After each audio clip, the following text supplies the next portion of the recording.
All right, so we can be heard but not seen. Uh, let me go ahead and get some more things in here while we God, no, I really need to organize this more than I do. I feel like it's hard to do things like I just feel like it's kind of like hard to be like super prepared all the time though.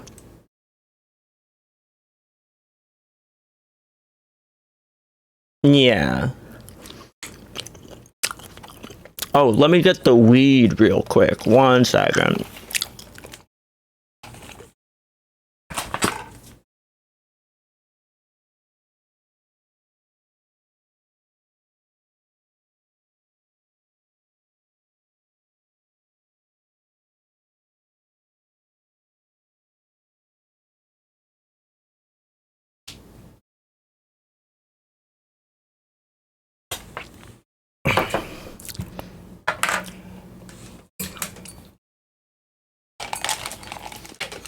Mm. Okay. Okay. All right. Okay. And then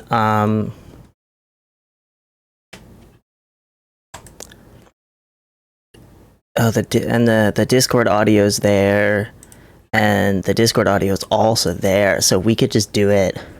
We could do it on this one if we wanted to. Yeah, so basically what the camera's doing is it's like doing a thing where like it'll just like pick a random, it'll just like be still for like 5 minutes and then change. Like it'll change like one thing. Okay, you want to just do the audio? Yeah, I'm down. I'm down. Okay. And all right, we're gonna do this. We're gonna do this nice fade here. 3, 2, 1.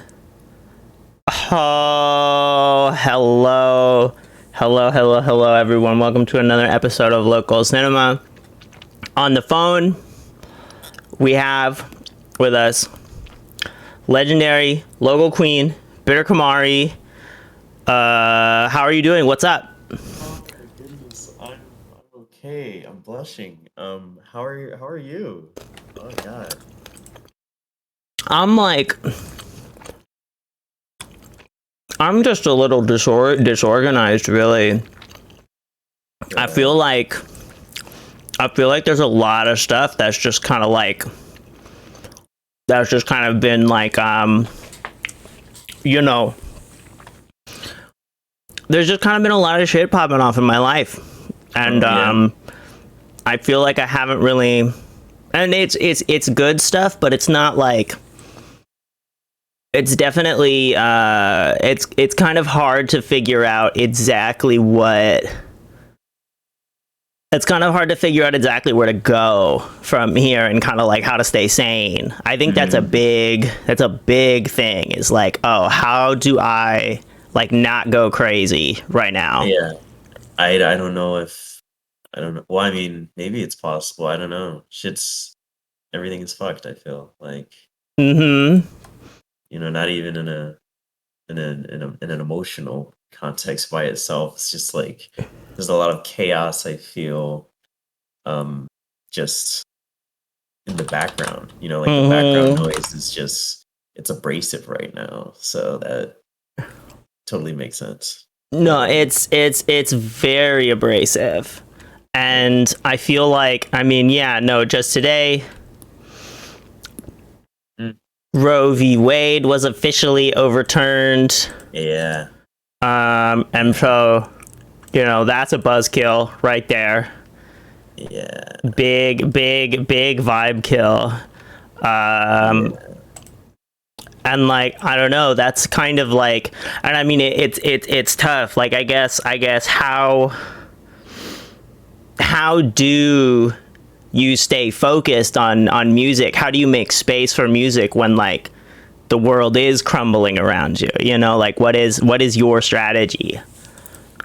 Uh, Honestly, I feel like the music is more of a reaction than anything. Like, I remember earlier in my career, I would take lots of breaks and just like stop, working in the studio because I couldn't get the mixing right or whatever. And eventually, I just kind of gave that up and I was like, you know what? This is how I interpret the world, like mistakes and all, and imperfections and all. So, I've just kind of, embraced that as as my way of conversing with myself and the world around me. So it's not so Mm, much like staying focused, it's more like this is how I focus, and this is also how I not focus. Like it's just kind of how I speak to myself, I guess. right. No, exactly. I think I also feel like that's very true. Like, because I know a lot of people that when they that when things are really stressful, when life is really crazy, they kind of just like stop with like everything, and like whereas for me, I feel like especially when I'm like I mean, it depends on the kind of stress before, or for sure. Like, it depends on the kind of stress that I'm like going through. Because sometimes there's shit like moving or something where, like, yeah, no, I do have to literally stop like making stuff. But for the most part, like when I am stressed out, I want to escape into art like more and more and more. I want to like, and I want to like be able. And I want to be able to process like emotions. You know. Yeah. Um, I actually don't feel like I get a lot of processing done like in music. Like Oh. it's it's kind of like quiet for me. I was gonna say something else. I'm gonna get like a little pad so I can just write down things as we talk. Oh But yeah. yeah. I don't know. Forgot what we were saying. No, that's also my whole life, forgetting what I was saying. We get that. Okay. Cool. Also, if anybody in the chat has any questions you want to ask, feel free. Feel free Please. to I love questions. type them in. Feel free to deliver accolades, praise, whatever you want. Cool. I mean, yeah, I mean, I guess this is kind of a generic question, but it's like, yeah, no, how do you deal with the haters? Uh, hmm. That's a really good question. I remember I was watching a Childish Gambino interview a long time ago. I was maybe in like fucking I was in high school, I think. And he was like, um, you know, you have like bullies your whole life, or like bullies never go away. So you have to like find a way to deal with them. Hmm. And like in the context of the interview, he was talking, to like about a child in that. But I guess I don't know. Sometimes I like consume it. Like I try to understand like, what is this person's life like to Mm-hmm. make them that way? Like what are they projecting about themselves onto me? Right. Um and uh that kind of usually, kind of clears things up. But I don't know, the internet, it's like you encounter a lot of people like that, and you kind of just filter that out after a while. Mm-hmm. Um, I don't know. Part of me, I guess, is like kind of cautious because I wonder. I feel like a lot of times when I watch interviews with artists, I feel like they don't. like there's certain things that they hold back on because they have to like acknowledge that the internet itself is a dynamic that they have to engage with.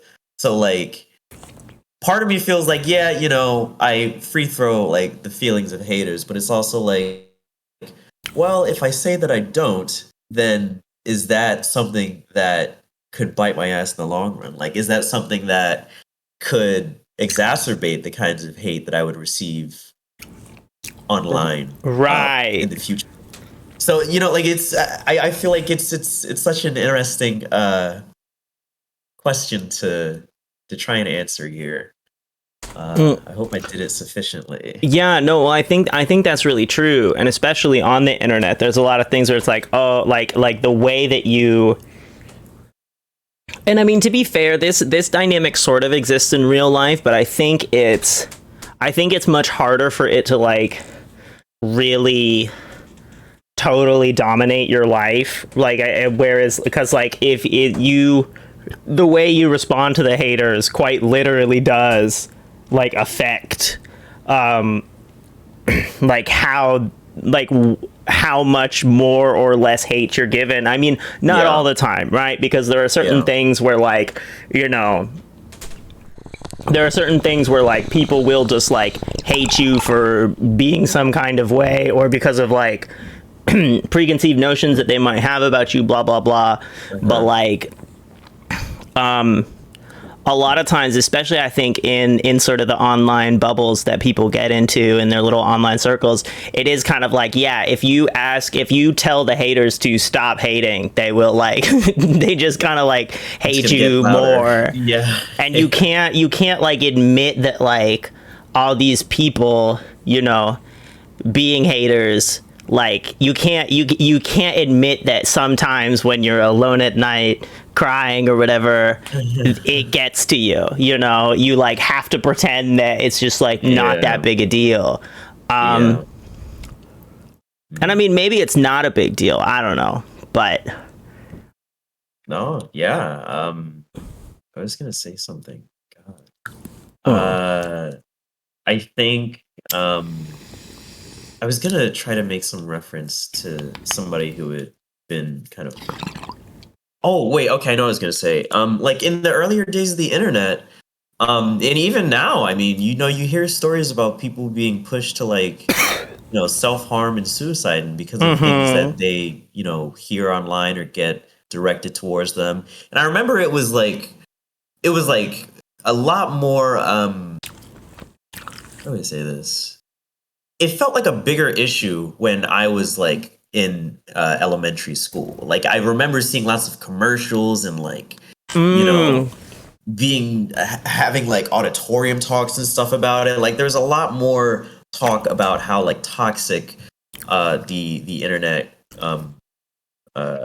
could be for young people back then. And I mean now, you know, I feel like it's the same, but it's maybe adapted to the corporate presence in the internet now. Like things were a lot more like off the cuff and like, you know, wild and unregulated in the 2000s. But now it's like, you know, if you're on the internet, you're probably interacting with, you know, a company owned by Facebook or you know, whatever. So they're gonna have different content policies that, I mean, you know, I don't know that they necessarily protect people, but they have content policies that make, you know, the detection of those kinds of things a priority. They at least, you know, imagine is important to them. yeah. Yeah. No, and it's interesting to see the way that like, yeah, soft power reproduces itself in these online spaces, like, and just sort of like the panopticon and all this stuff, like how that comes back, yeah, because you see it like much in the way that like there's sort of this over enforcement of certain rules, or like there's sort of weird power imbalances in IRL. You kind of have similar things happening in like the digital environment, which like especially like with YouTube and like censorship, and I feel like the whole misinformation conversation, it's like very interesting because misinformation has like simultaneously become like a very real like practical issue, right? People just lie. People just like to lie. It's fun. It's easy to do. And people just like to talk shit, but then also you have like people codifying like talking points that they don't like, and really just like discourse that they don't like as misinformation to like delegitimize it. And it's even harder to like navigate between like all that stuff. Yeah.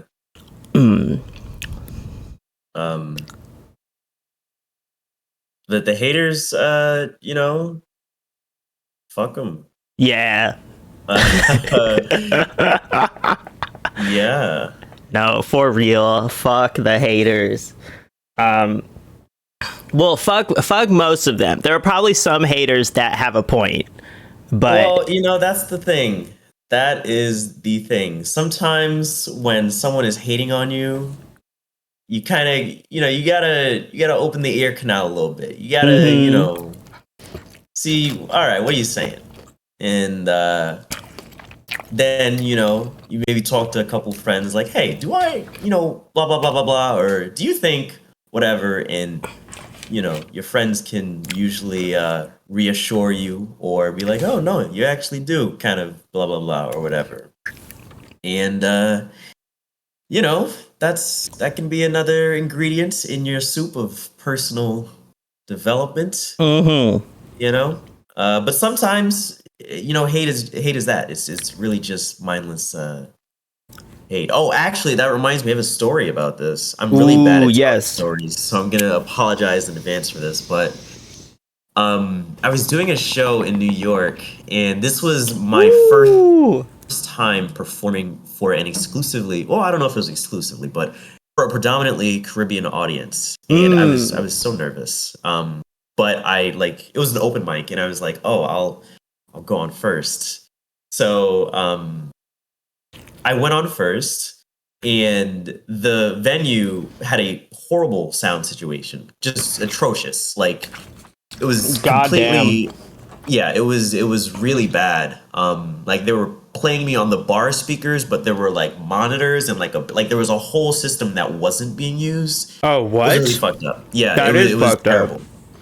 But I went first, and I performed Trans Supremacy, and I feel like the combination of the bad like sound situation and like what I was actually saying was just like too much for the membrane of that room, and it was really one of the most awkward experiences I've ever had as a live performer. Like, oh no! At the end of it, well, the thing is, there was like maybe like 2 or 3 people who were like, yeah, like trans, like, and I'm like, okay, cool. But everybody else, it was dead fucking silent. I was just like, oh shit. Club Prismatic in the chat asks, where was this again? This was in New York at a Haitian cafe in Brooklyn. Yeah, it was upsetting. No, that is upsetting. It was. How'd you end up in New York? Oh, that's a story too. How did I end up in New York? I got a flight for some reason. I got a one-way ticket, and I was staying with some relatives of mine, and I just kind of like challenged myself to make like money in the city and to like really like perform out there and like get my name out there and do all this stuff. So I wanted to do that, and I just like went on Eventbrite and was looking for a bunch of open mics and shit in the city, and that was one of the ones that I found. And I actually met a couple people that I really like through that whole process. It learned a lot about like what it's like for artists out in New York compared to here in Portland. Ooh. Which, that's another conversation. But yeah, I was in New York just to kind of like, spread the good word. And God, I had a really great time actually. The very first performance I gave was in Manhattan. Um, I don't remember what bar it was, but it was an open mic. And the thing about New York open mics is that they're very diverse. Like you have a lot of people just bringing different kind of weird shit, and it's great. Like it really feels like you're doing something with your evening, and the crowd is also interesting. But yeah, I went I went to this open mic at this bar, and I got really drunk. I was really drunk, and I had met these two people, and I was like, "Oh, you should come to you should come to my show, and we can like hang out and get drinks or whatever." And I invited both of them, and it turns out that they're fucking roommates, and that was just kind of a wild That thing is to really wild. happen. Yeah, it was wonderful. We had a great time, but that was just an interesting little bit of trivia about that night. But yeah, I got on the stage, and oh my god, I actually have this on video. Holy shit. Oh shit. But yeah, I did trans supremacy, of course, and the whole fucking room lit up. It was so wonderful. That was one of my favorite performances. In my first experience in New York, I did trans supremacy. I did a bunch of. I guess I probably did most of Marble Toussaint. But yeah, I was drunk as hell. I had this cute fishnet top that I really liked. Hell Uh, yes. yeah, and I remember, I remember one like old couple like left in the middle of my performance or something, and like that's fine. Like people have their reasons or whatever, but uh, I don't know. I feel like I remember it being a thing, but I don't remember the exact story of what happened there. I'll have to get in touch with those friends that I made. Mm. But yeah, that was me in New York in my first and second, I think, performances in that city. Hell yeah. So tell me a little bit, because you did say you wanted to talk about music. Tell me a little bit about trans supremacy. Tell me tell the people what it's about, for those who maybe haven't heard it before or just kind of don't understand the lyrics. And yeah, no, how'd that come about? How did you what made that happen? So okay. This is what maybe sound a little funny. But I remember this Kanye West interview Oh shit. where someone was asking him like, what made you write "I am a god"? Like, don't you think that's a little like preposterous? And he was Right. like, yeah, like that was kind of the point. And moreover, he was saying like um he wanted people to think about like him like as a black man, like saying I am a god. Like what do Mm. you like? He wanted to see the reaction that people got just from the idea, as opposed to like uh the actual thing that he's saying. And I feel Right. like with trans supremacy, it was kind of like, well, I've never heard anyone really say that. Like I've Mm-hmm. never been in a space where, well, I mean, I guess that's not true, but most spaces in my life, I haven't been around people that would be like, yeah, trans people are fucking great, like being Mm-hmm. trans is all like that. It felt like I wanted to capture that energy, put it in a bottle, and then take it around places. That was actually one thing I was really excited about with the song and going to New York, because I wanted to see, well, in Portland, we have this queer community, Mm-hmm. or these many queer communities, and I feel like it's kind of safe to say that here. But Mm-hmm. in New York, it's a little bit of a different situation. Like I haven't been in New York in a really long time. I don't know what the culture is like. I don't know who I'm gonna run into. I don't know like what Mm-hmm. So I really just wanted to see like what are people gonna do if I perform this song? Like what is actually going to what kind of dynamics am I gonna see in the audience? How are people gonna react to me? So on and so forth. And I think that song it definitely did what it needed to do for me. It really it showed me that as a performer, like you gotta you gotta own it. Mm-hmm. Like there's no dipping your toes in really. Like you've gotta when you're on stage, you have to go up there and just like fully you know have that fucking mic in your hands and the audience too. Like, even if they hate you, you gotta fucking, you gotta do your job. Mm-hmm. So, yeah. No, exactly. I was talking with somebody recently about how, like, yeah, no, artists get paid to be crazy. Like, artists get Yeah. paid to be crazy in these, like, very, controlled ways. But it's like they Right. get paid to be sort of like, quote unquote, larger than life. At least that's certainly the vibe that I kind of got, or the impression that I got, like, growing up and, like, Yeah. listening to the music that I listen to and seeing it, and it's so interesting to see like what people really mean when they say larger than life, because it's like in a lot of cases, because a lot of people have like very like for a lot of people, larger than life just means, oh, it's fucking louder than anything I've heard before, or it's like the rapper is like spitting so fast, or like Yeah.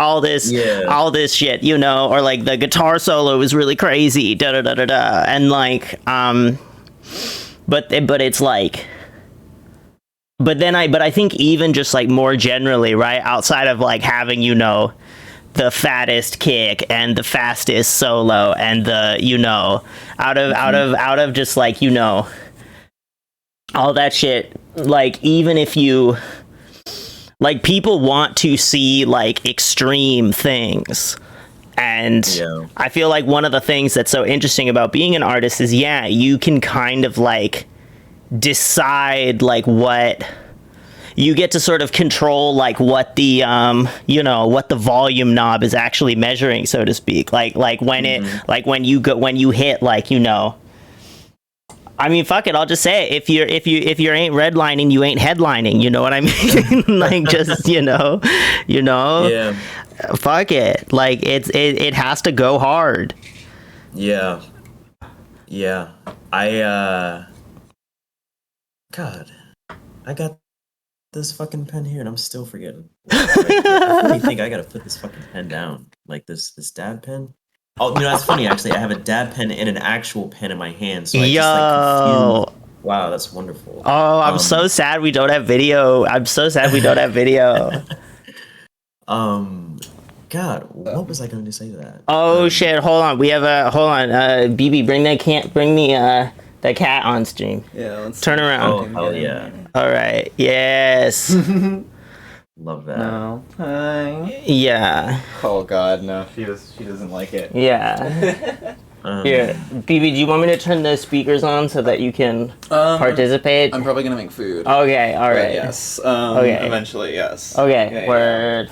Hi, though. Bye. I was All right. just thinking about what you said about artists needing to be larger than life, and I think something. I think part of the reason why people like that is because it allows them to feel like they can be like that. Like Mm-hmm. uh, when you see something out there in the world that rhymes or identifies with a part of you, you feel like you kind of you feel like you can kind of sympathize with it, or Mm-hmm. it almost gives you self empathy, I guess, or at least in my Yeah. experience.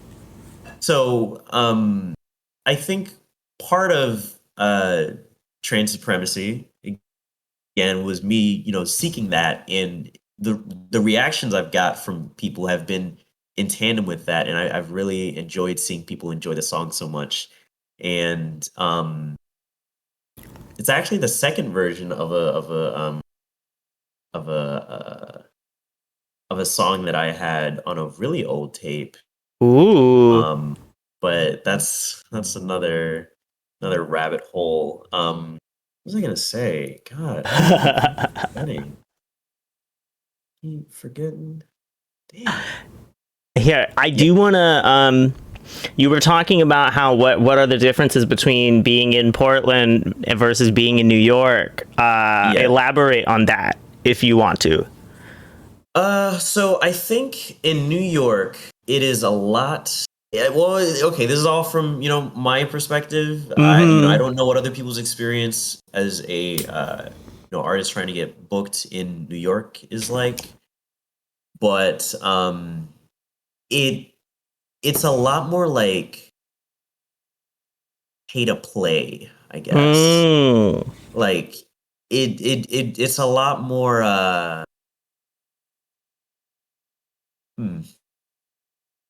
people aren't as I don't want to say enterprising, but that really does feel like the right word. Like I think there's a lot more like stuff going on in New York, and a lot of people are invested in like making money off of that, and so like the talent is really what seems to get the worst of it. And New York is an expensive city, so it's kind of screwed. But Portland, Portland is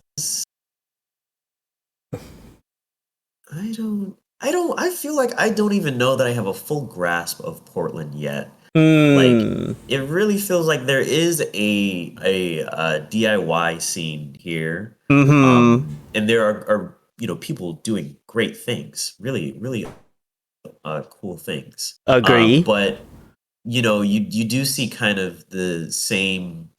Portland has different problems. Like right.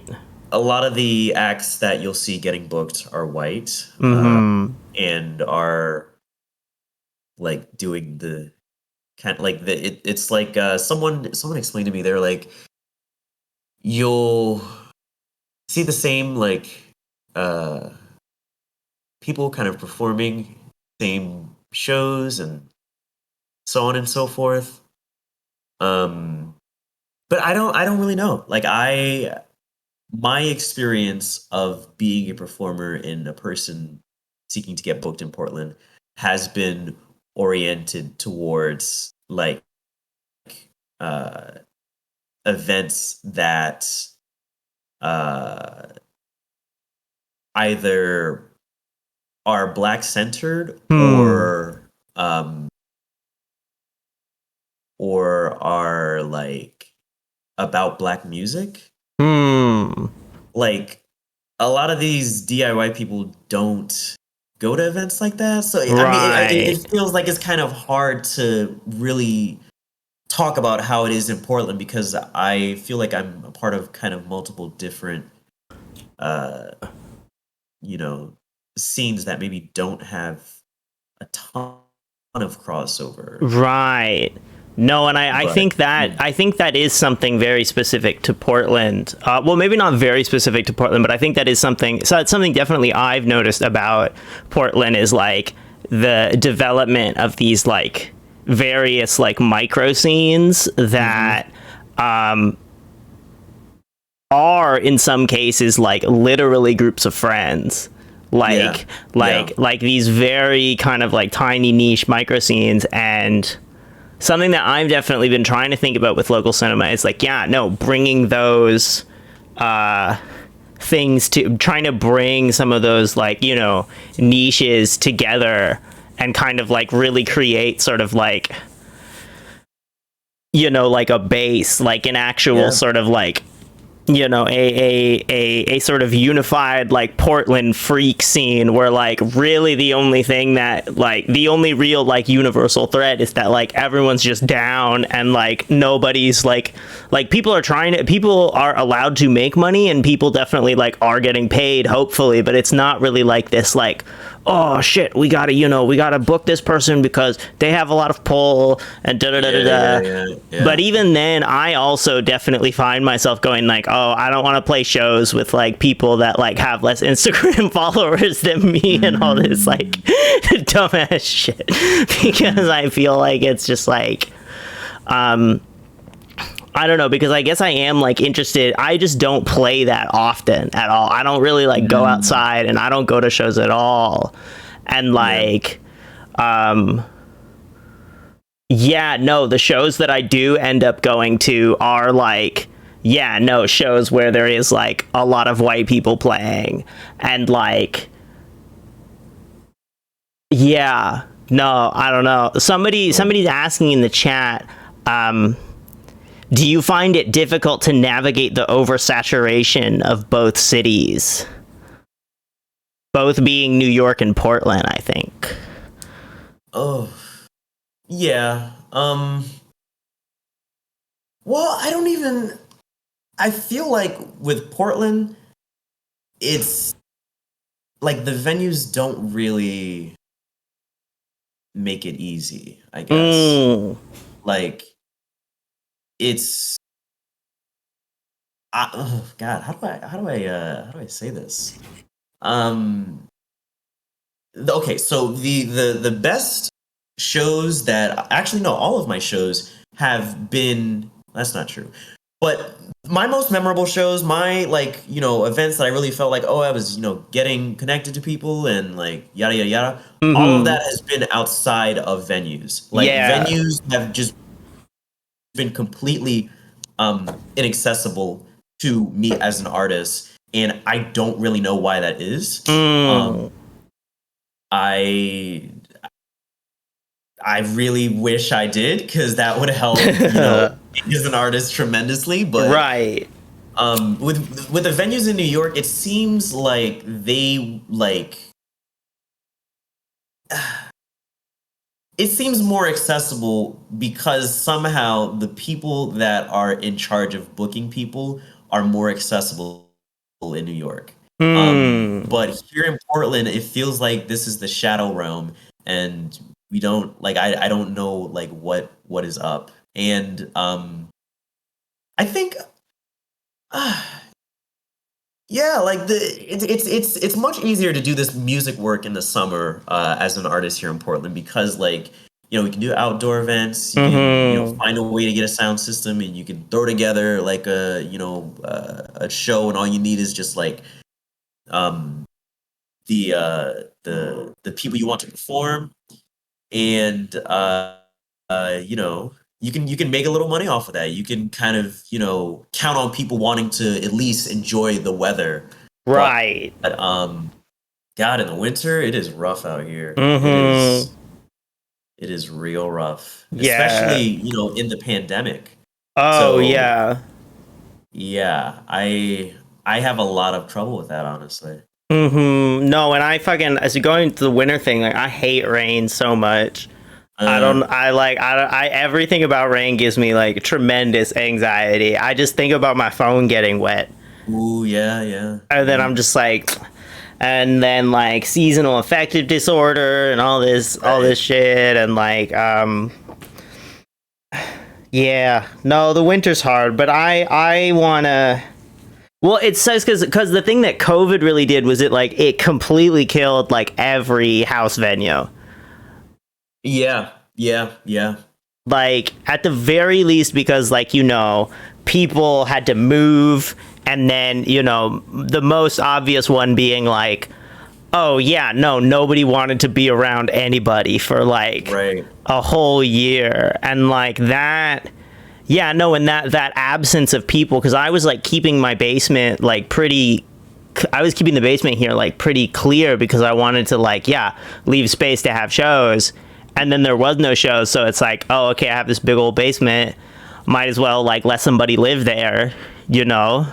Wow, yeah. try to save a little money on rent and stuff. And now, like, only now have we finally been able to kind of like move it back to a spot where it's like, yeah, no, now it is like show ready again.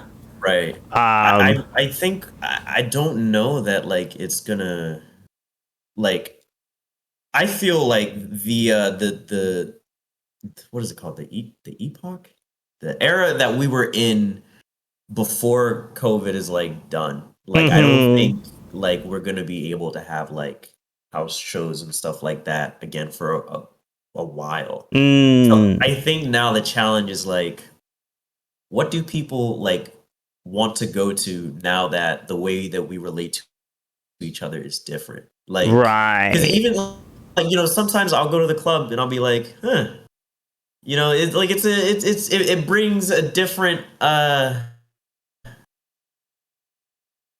it's a different kind of audience, I guess. Like I wonder, like Right. where are the people, you know what I mean, that I would like see at a house, like where are the people that I'm like really interested in meeting?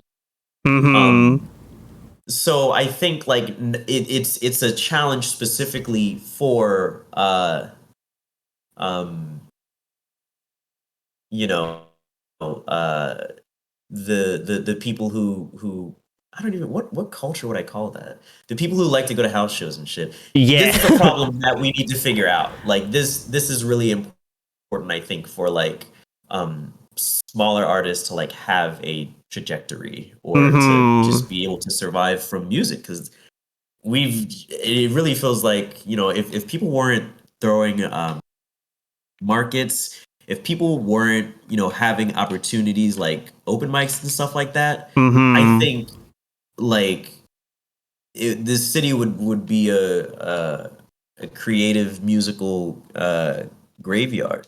Yeah. No, I definitely agree, and I think it's like it's just, I don't know. You were talking about like bookers here and stuff, and how like, yeah, the bookers here are like everything's a little bit more accessible, and whereas in New York, like things are more accessible, right? Whereas in Yeah. Portland, there's like it's like harder to get at bookers somehow. And I wanted to Yeah. ask you if you think that kind of like distinction between like, or like the fact that in New York you somehow found it like easier to get in touch with people and things like that, Uh-huh. whereas in Portland it's been a little bit harder. Do you think that has to do with kind of the fact that like the with sort of the money aspect of things? Because like, yeah, in New York, you mentioned something about it being pay to play. Like, is it Yeah. that people kind of, it's like, oh, all people need is like the cash and they'll put you on, even if you like aren't in their friend group, aren't like part of their scene. And in Portland, because there's not a whole lot of money in it, people are just kind of like doing things that they, quote unquote love, but they don't really have like, they don't really love a lot of different things. They don't have like a lot of Yeah. curiosity about stuff, so they just like book the same people over and over again. That really that may be the case. Yeah, that that makes a lot of sense. Um, Hmm. I also think in New York, I just so happen to have like more connections that way. Um, but yeah, huh. Because I mean, like you can get even if you can't get like um a venue to to do some of the heavy lifting in terms of like, oh, making a poster, yada yada yada. Hmm. You can get the space. Like the space is definitely like accessible. And Hmm. I don't know if I've experienced that to a significant degree here. Hmm. Like I would do my own events here in Portland if I had better access to a sound system and Right.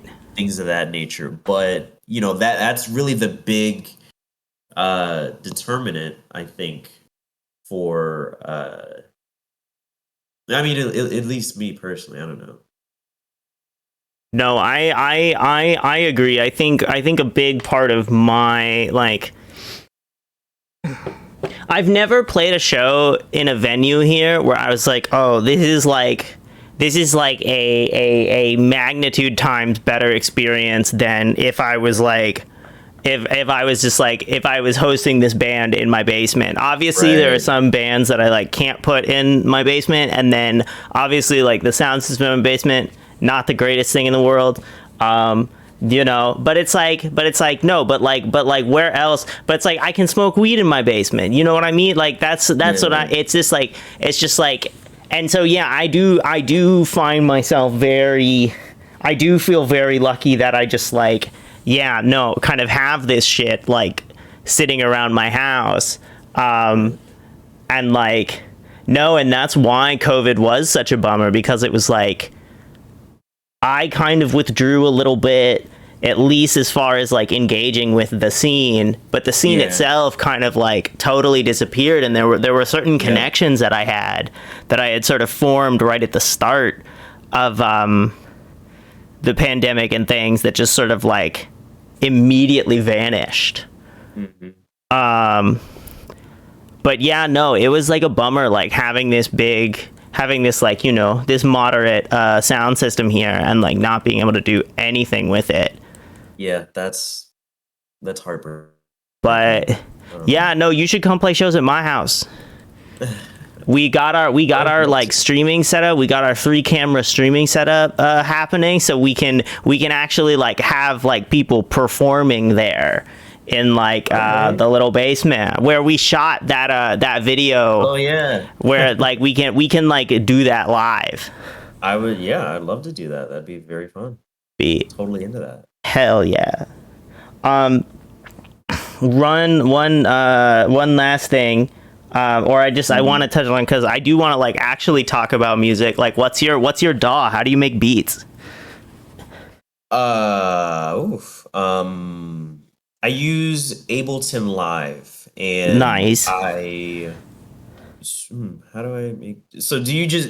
What do you mean by that question? Like, are you wondering what the process is, or like, um, I mean, I guess that's the only thing you could be asking. I I mean, don't just know. like what's the, in as few words, in as many words as you want.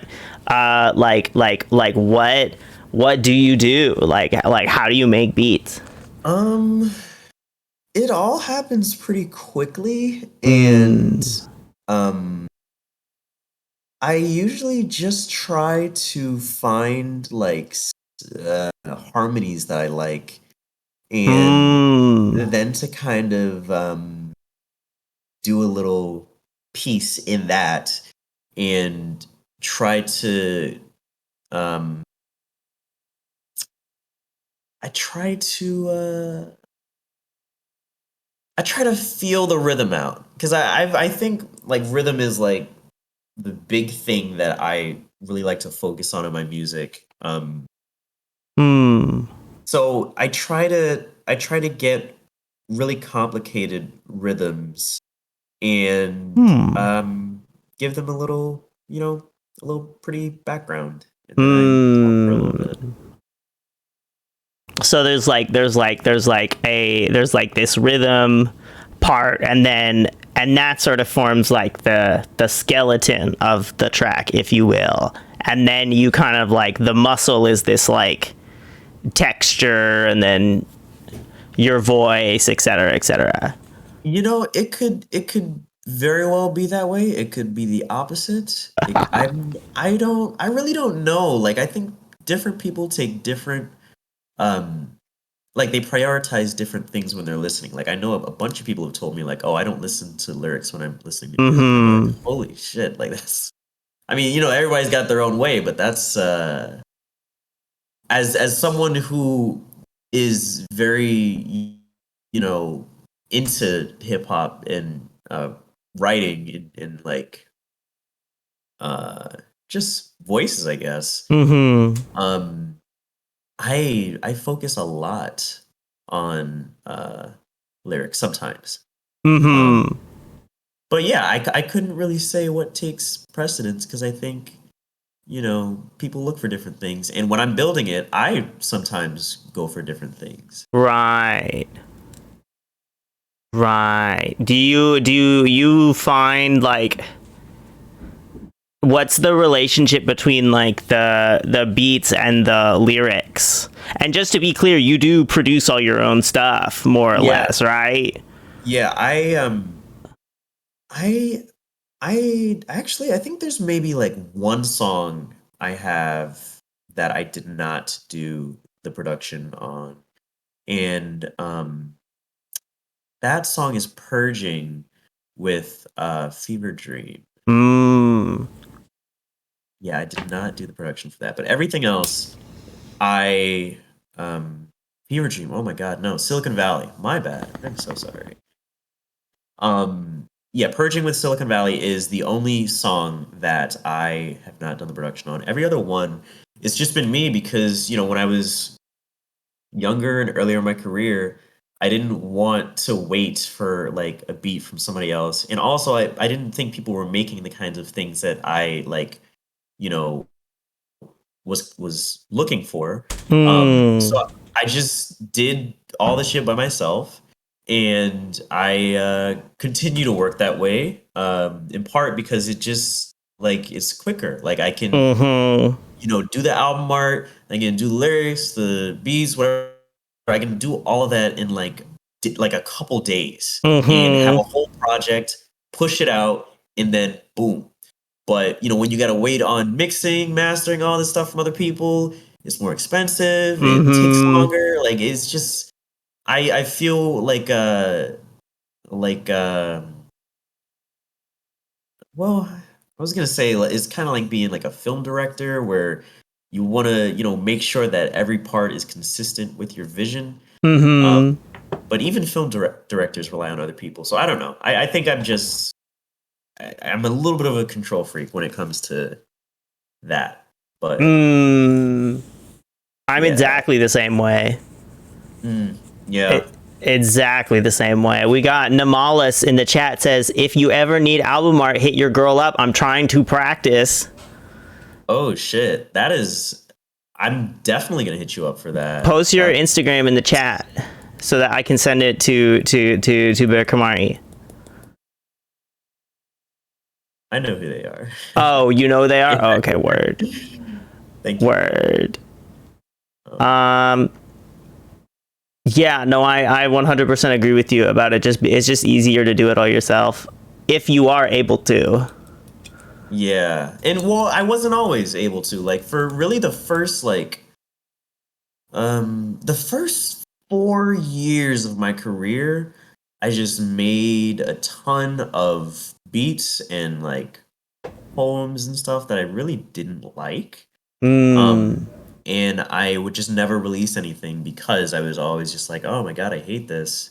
Or it doesn't, maybe it sounds right, but it doesn't feel right. You know, bada bing, bada boom, whatever. Mm-hmm. And eventually that kind of started to like fall away the more that I did release music and engage with people and, kind of got their perspective on it. And yeah, just one thing led to another, and now here I am. Hell yeah. No, I'm so like what was like how did you how what was like the first thing that you figured out like in production? Well, I'd been doing my cousins, we would like have these big water jugs when we were kids, and we would like make beats on them and like kind of freestyle together. And that was maybe in like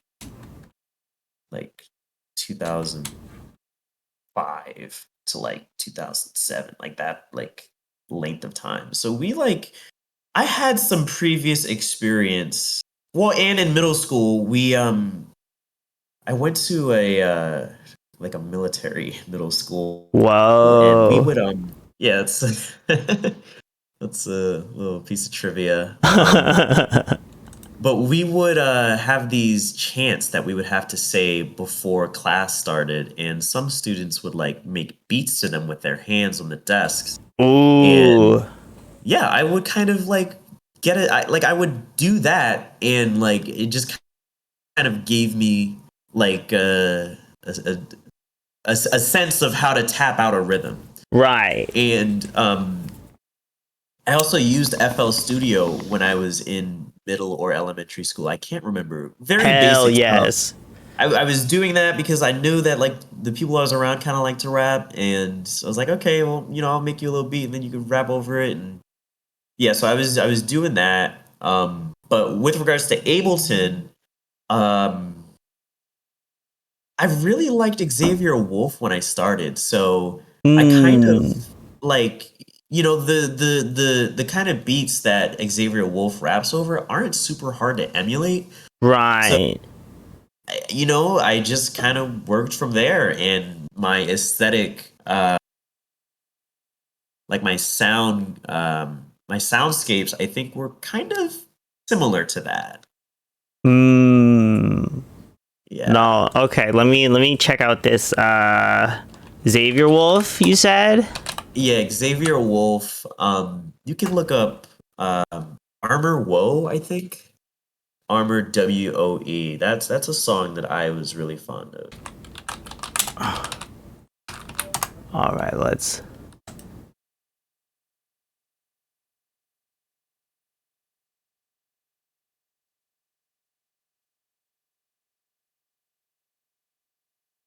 Oh my god, what is my computer doing right now?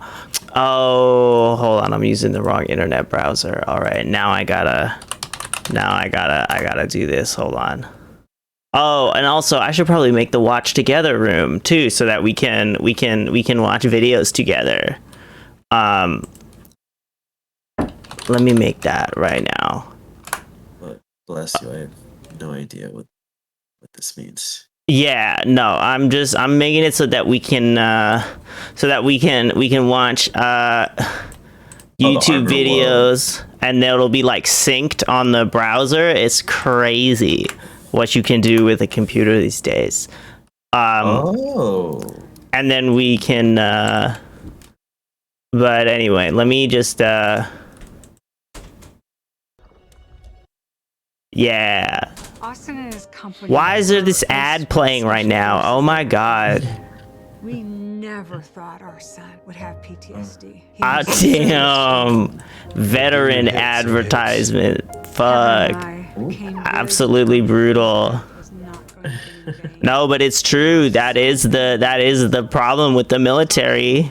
Send these people off to fight wars that, they don't even fucking really care about, because they're just trying to make, they're just trying to get, health insurance. Yeah. But I know people like that. Yeah. Well, because you said you went to a military, like, middle school, right?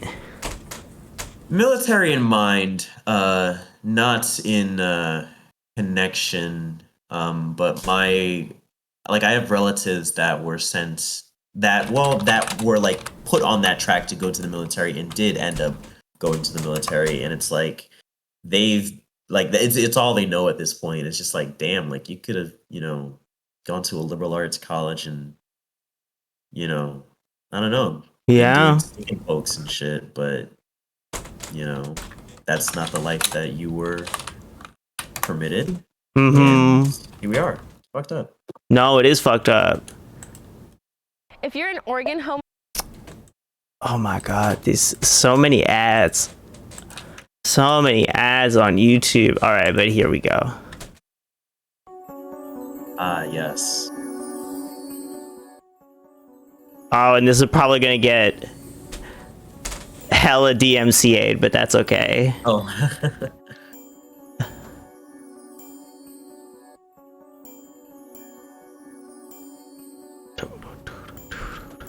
Hi, Gold Rat. All right.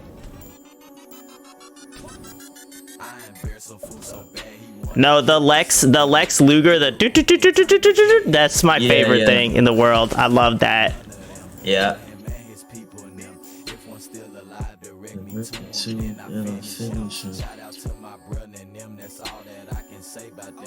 It's gospel information.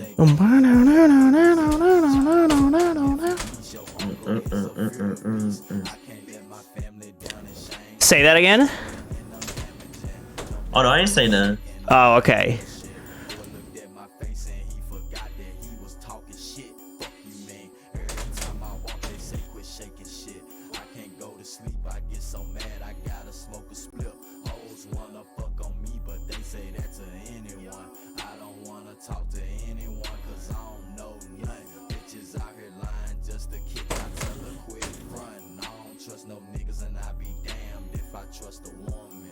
Xavier Wolf is great. I wish he was better live. Made me wait 3 hours for a 20-minute show. That was mid. Oh my god. Oh, don't even get me started. Look, I also went to an Xavier Wolf concert and had an experience. Can we pause the video? Yeah. Okay. Yeah, it was a couple years ago in Seattle, and there was a bunch of high schoolers there, and like he waited like 3 hours. Was really, upset about that. Damn. But it was pretty exciting. It was actually one of my favorite concerts. There was lots of moshing and just I knew all the lyrics. Other people knew the lyrics. It felt really good. Hell but, yeah. Yeah. Hell yeah. What are some other hot tracks influences? Oh God. Oh, this is embarrassing. Okay. Young Lean, Unknown Death, 2002. That whole album. I think. Okay, I have a lot of feelings about Young Lean, about the Sad Boys and that whole like quadrant. I have a lot of feelings about them, but I will say, Unknown Death, 2002 is like a masterpiece. Like I think that album is probably gonna be remembered for like a while. Like, yeah. No, it's been a while since I listened to Young Lean. I feel like, but I definitely remember this. I remember hating this when it first came out. But it was also because I was like, because I guess I just thought it was like low effort or whatever. But then he came out with Kyoto, and that was the best song like I'd ever heard for like a while. Wild. The video fucked me up. I was like, oh my god, that's like an acid flashback. Like I've like seen that, and I thought it was so fucking deep. I thought it was like so deep and like so whatever, and like now I've even still when I watch it, I like think it's kind of crazy, but now I do just know that it's like, oh no, I know how to make that warp effect in Premiere. Like I can kind of see it now. Namala says Princess Daisy changed my life. Oh yeah, that's a great one. Wow. And you don't really get textures like that anymore. Like I really feel like that whole era of cloud rap was really like oh, they want me to install an extension. Oh no, I allows you to see. Man, it's on YouTube. What is it? What is this? Hold on. No, let me fix this. Okay. I will fix this. Okay. But yeah, I feel like that era of music was just like so experimental in ways that I mean, I don't want to sound like, the old person on the cloud or yelling at the cloud or whatever. You know what I mean? Yeah. But I feel like just the textures, the cover art, like it's so just weird and kind of arbitrary. And I feel like things feel kind of formulaic now. Like it feels like everything is kind of hardcore and I don't know. I miss this vibe. Bring back Tumblr? Come on. No, it's true. Bring back Tumblr. John was made of marijuana. Look at that. No, it's so good. And the fucking voice effects. This tune ain't got no hook like a monkey's tail. Like what? Oh no, this is fire. I've never heard this Young Lean track before. Oh my god. Whole album. Once you get to Solar Flare, ooh. Young Lean, it's that curly hair. Take a seat. Passport. No, this is very you. I feel like I can definitely see the influence there. Yeah, Young Lean, I have a lot of like his early work.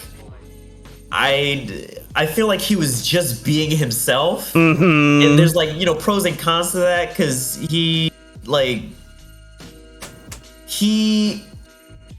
I think he attracted a lot of people that were much more annoying than he was.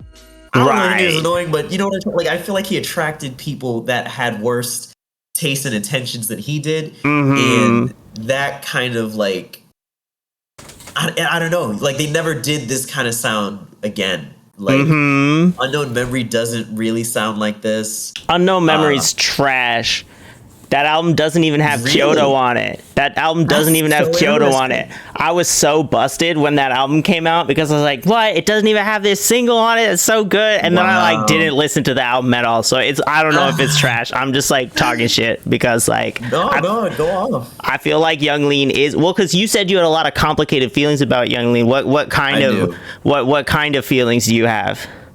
I feel like Young Lean and many white rappers of his variety, they and I guess I could really say this very clearly about his early career. They embody a lot of embody isn't the right word. They wear a lot of the language and the language, the parlance, I don't know. It just feels like kind of blackface. It really just feels like they're trying to, put on their interpretation of how blackness looks on them, and it's just kind of ugh. Right. And I mean, if you listen to I think the song is called "Damn Good Shawty," but and there's some old songs he has that are sus, but I don't know, it just feels a little too what's the word?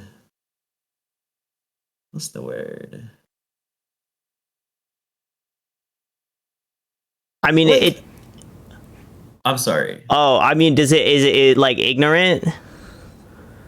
Yeah. And I mean, yeah.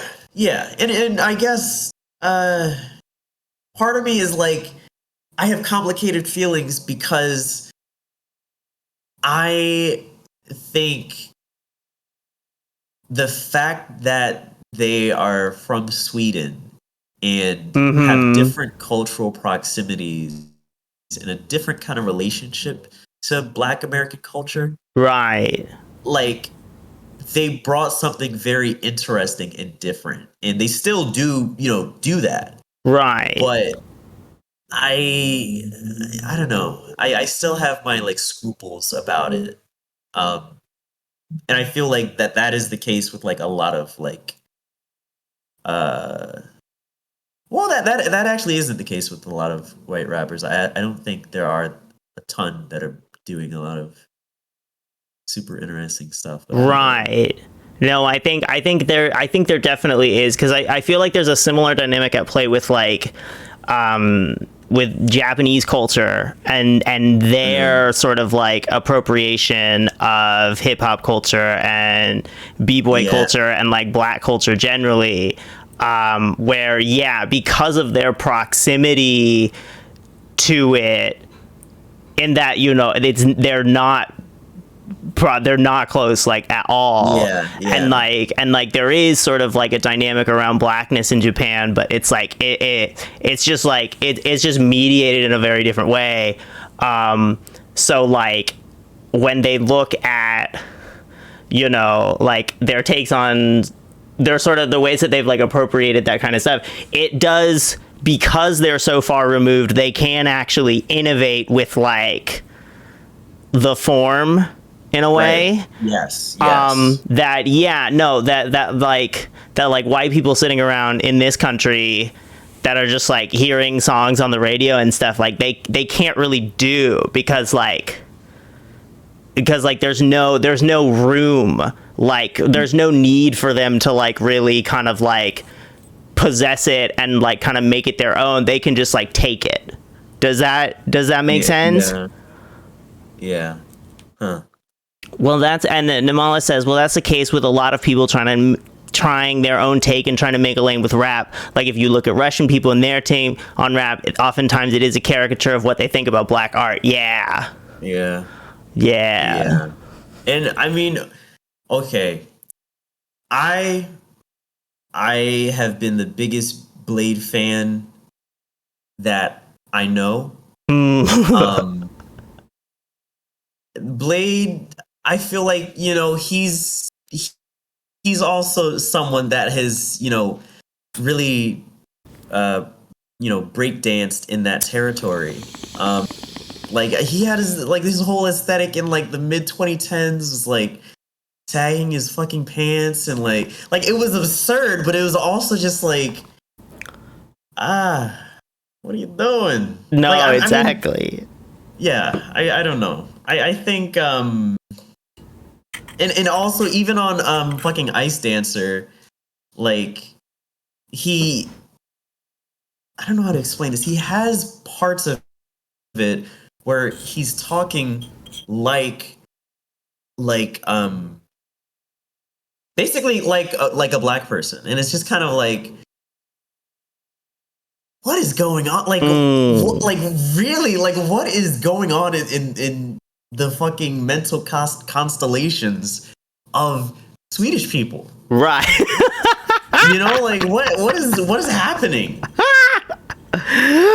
So, I don't know. Blade is really one of my problematic faves. I feel like, you know, like the whole SBE. Oh god, I can't believe I just said that off the cuff. No hesitation.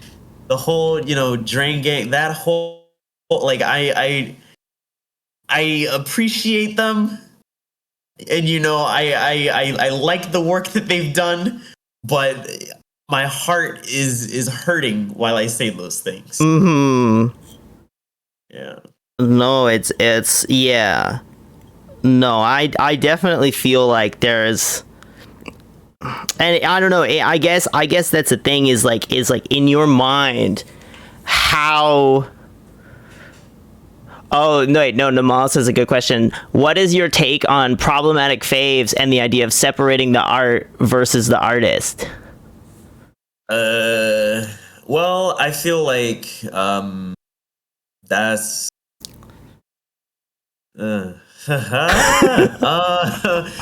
you know, maybe this is not a good answer, but I think people have a tendency to love artists, and sometimes that is the nature of love, to like still like something even though it's like, you know, not entirely great for you, or not entirely a perfect fit, and that, you know, sometimes it's just complicated like that. Like, you know, I'm not saying you should do something one way, you shouldn't the other. Like, I'm just saying that, yeah, like the problematic faves be problematic, and it is like that sometimes.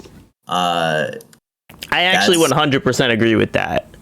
I think it's about like, if you like you can have problematic faves, you just need to be able to like say with a straight face, like, yeah, no, they're super problematic in this way, and like I totally understand if, like, you know, nobody wants to like sit and like, you know, engage in this stuff with me. Yeah. You just have to own it. I feel like. I feel that way about Jedi mind tricks. Do you know Jedi mind tricks? Yeah, no, you're the I do. I know very little about like him, but he's one of those the conscious rappers from like the 90s, right?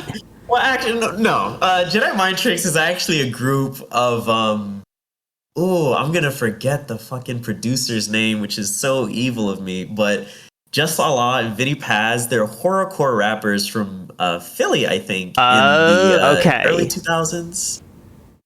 Yeah. Okay. Can you hear me? Yeah, I can hear you. Yeah. They're I was a really big fan of them as a kid, and to this day I hold on to Violent by Design as one of my favorite albums of all time. Sorry. Yeah. How did that relate to? Because I'm stoned and I just forgot. But what made you think about this? About Jedi Mind Tricks? Oh my god. Okay, so their album Violent by Design is like a masterpiece. Well, I mean, I think it's a masterpiece. No, it's a masterpiece. No, it's close to a masterpiece. It would be a masterpiece now. If there weren't so many fucking homophobic lines, like it's just like ridiculous. I mean, it's not that many, but there's a lot. Like it just makes it kind of like weird, you know? It's like, why are you thinking this much about gay? Like, come on, you know? Yeah. But otherwise, it's very like it's very textured. It feels almost very Catholic. I think Vinny Paz is actually is like Italian. Are Italians Catholic? He's whatever. Italians Italians are historically Catholic. Okay, it's very like ornate and like the language is very like layered and just Allah. Like, okay, here's a line he did. He was like, silence your voice box with infrared dots. Your optics forced to watch raw torture. And what do you say? Therapeutic, confining your pores with iron straws, like just really like lines that are kind of hard to wrap your tongue around, but just oh god, I was in love with that fucking album as a kid, and I still am today, just because the way they just maneuver words is, I don't really know anyone who can do that today. Like they really did their shit. No, yeah, okay. What's a song? What's a song we should listen to? Okay. I was just listening to this today. I think Blood Runs Cold. Blood Runs Cold. I think this is one of my favorites by them I've recently discovered.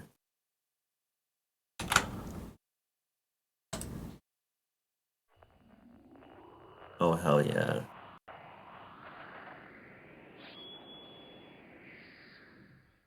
Yeah. Sean P. Know what I mean? Megatron. Jedi Mind Tricks. MFC. Yo. Cam, listen. Yeah. First of all, don't make me burst and brawl. Image is nothing, you front and see the thirst in y'all. Think it's fucked up now, it get worse for y'all. Assassinate your best friend, now rehearse you call. Run up on your block. No, this is lit. Yo. It gets harder. I've just never, I haven't listened to much like 90s stuff or like 90s, early 2000s stuff at all. Yeah. I like kind of got like stuck on Mad Villain and like, there we go. Let me bring that back up for the chat.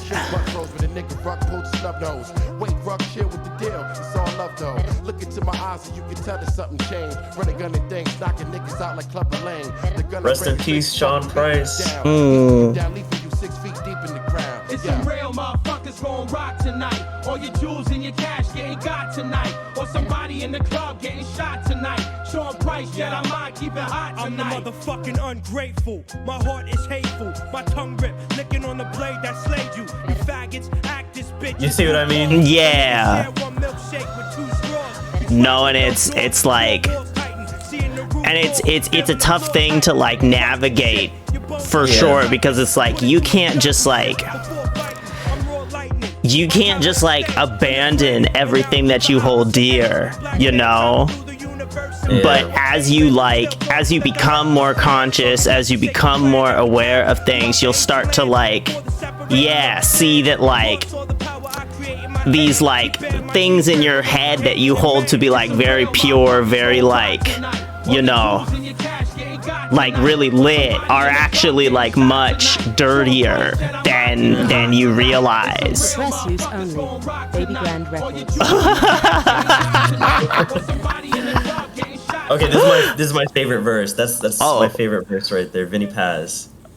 The one that just happened, or the one that's gonna come the up? one that was about to come up. Yeah. Okay, let's keep playing it. There's beauty in strange places. I find beauty in razors. I find beauty in blood dripping from your faces. Find beauty in the Quran and all of its Aramaic equations. I find beauty in 12 gauges. Find beauty in teaching you what the definition of pain is. I find beauty in stainless steel that can kill and reveal the front of your grill. You brainless. Y'all don't wanna test Vinny Paz patience. I crack jaws and swing swords of the ancients. Y'all pretended to overstand the matrix without attempting to overstand its basics. We dedicated to cast that's been thuggin'. Vinny Paz got more hoes than Jim Duggan. Y'all been ducking for quite some time now. Vinny about to teach you how to write some rhymes now. We aim beams in between your eyebrows. Jedi mind, Sean P, combine now.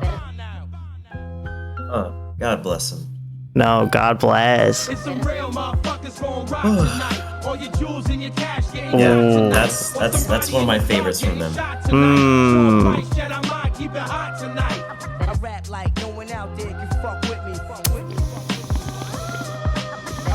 But this is like the generation of hip hop that I kind of like really grew up with. Like this was horrorcore really like influenced a lot of my work. No, what like about it?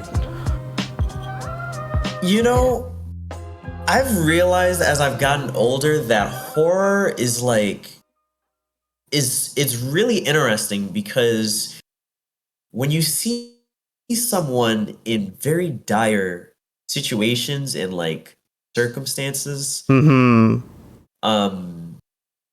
this is specifically in the context of horror, right? You see just like a really interesting side of them, I guess. And I think that I don't know. That's just that feels really valuable to me. Like, specifically with horrorcore, I always thought the aesthetics of it were kind of like really interesting. That like, it's very, you're trying to do all this stuff like lyrically, you're trying to paint this image, like it has this like aesthetic element to it that's, on the one hand the job of the writer, but it's also like, well, the beats also have to kind of connote that. The beats also have to sound like, something you'd hear in a crypt or whatever. Right. And I don't know, like I'm a big fan of concept albums. And Violent by Design to me really felt like a concept album where the concept is just like Castlevania like levels of hopelessness, I guess. And I don't know, it's so captivating. And I mean, Young Lean, Unknown Death, I guess, isn't a concept album, but on the other hand, it kind of is if you think about like how driven it is by its aesthetic, and, right? The whole era of Tumblr and the videos that they kind of had. Like there is, this almost cinematic element to it. Oh yeah.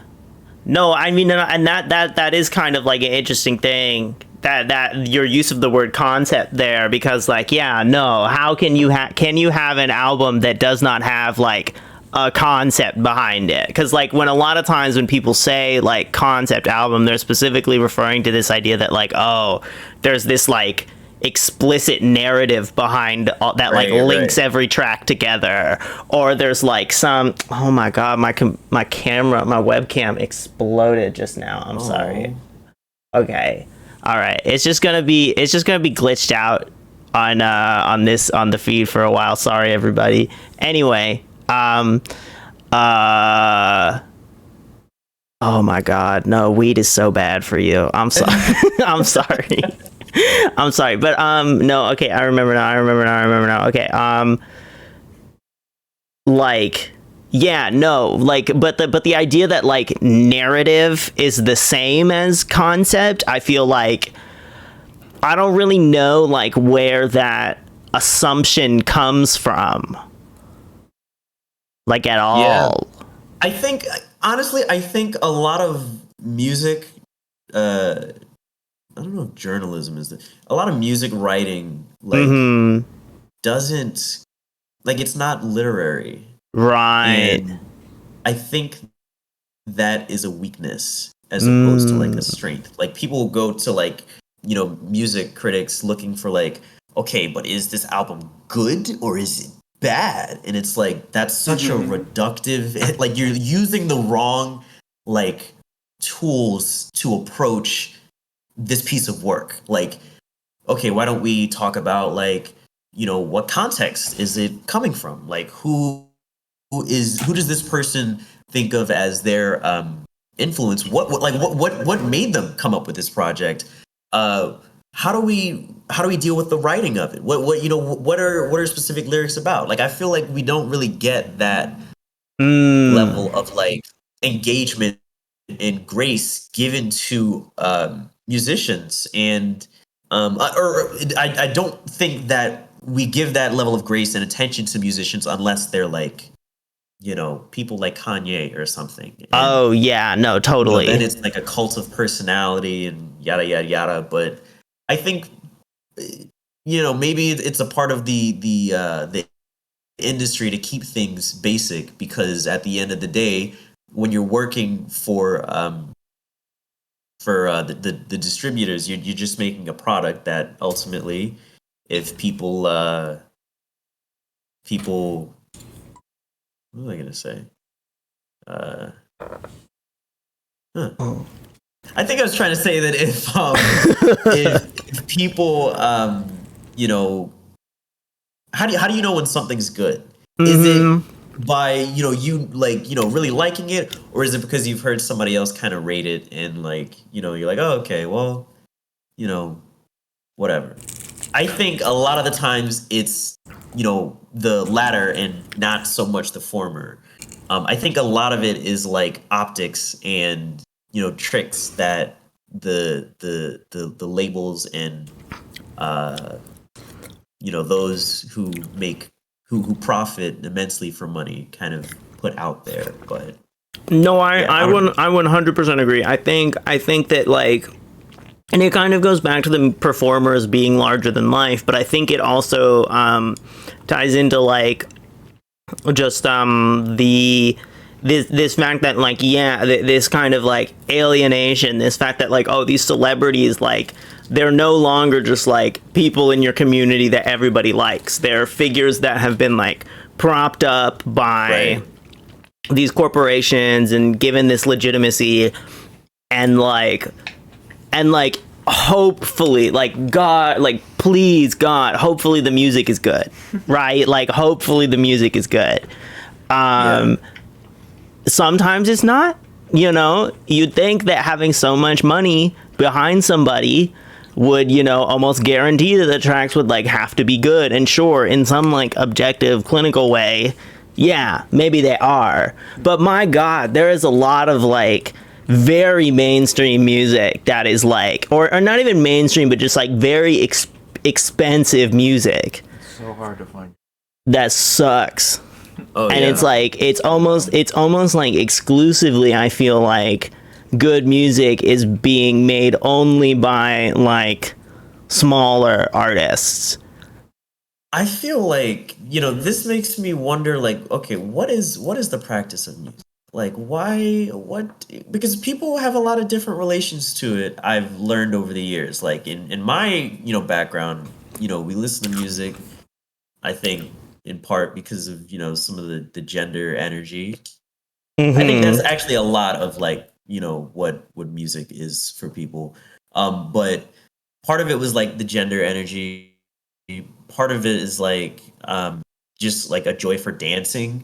Part of it is because you hang around people who like also identify with the music, so it's kind of like a social, like it's about things that are bigger than just the song. Like if the Right. the song is important and the artist is good and so on, it is also important and so on, but it can be experienced as a social thing, but for some people, it can just be literally like, I have a coffee business and I want music that will be like oatmeal and, it's not going to offend anybody or whatever. So I don't know. I mean, it's, I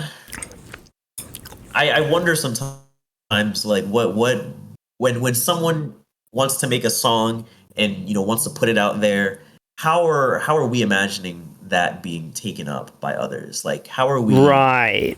No, and I think that's like something with like because you're talking about like when we like when the artist is making something, like what do they like imagine the song is like being for, and how does that like affect like what it ends up being?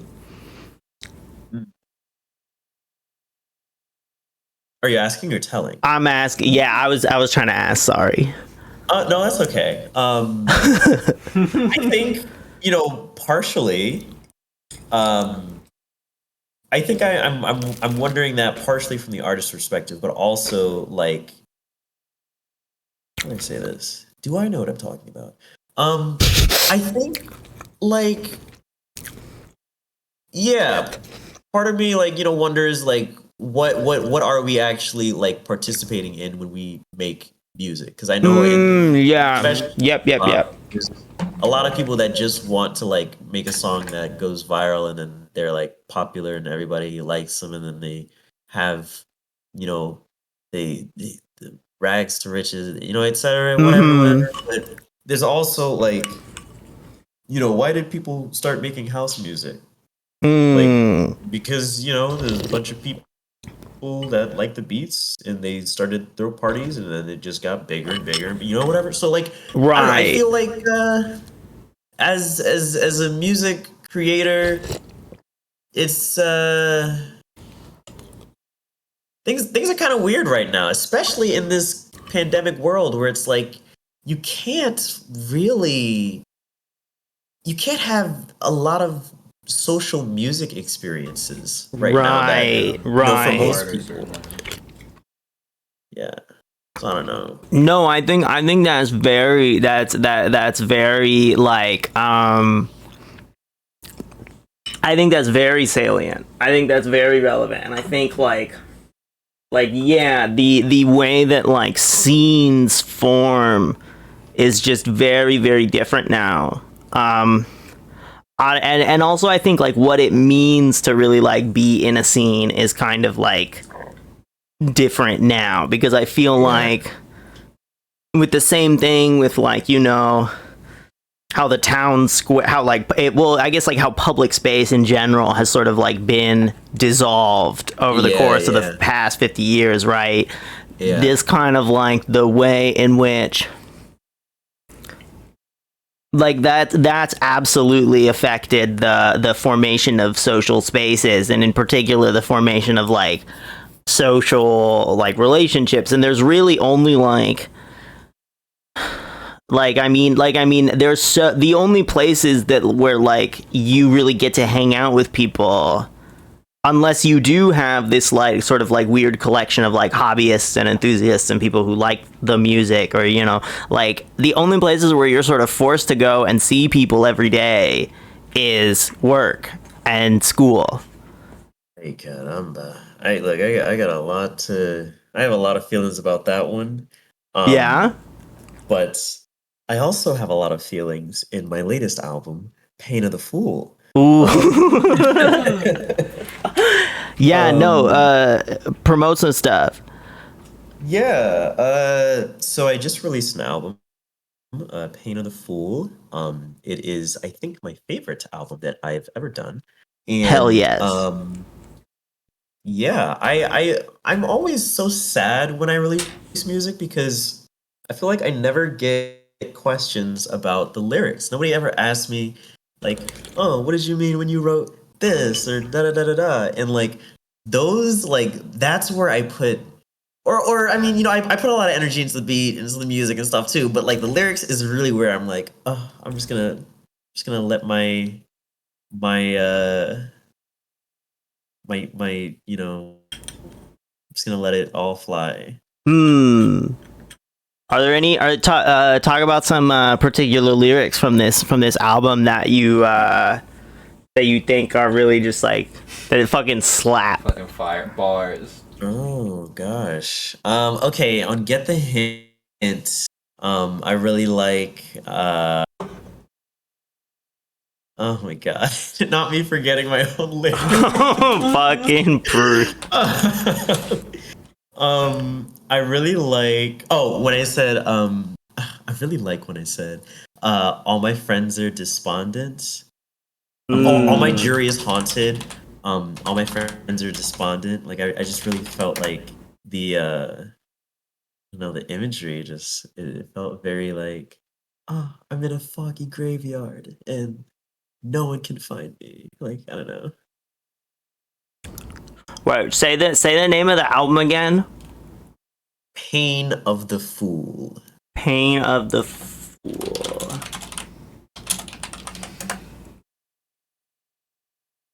Ooh, okay. The DistroKid hyper follow. This is a real release. Hell yes. Yeah. Hell yes.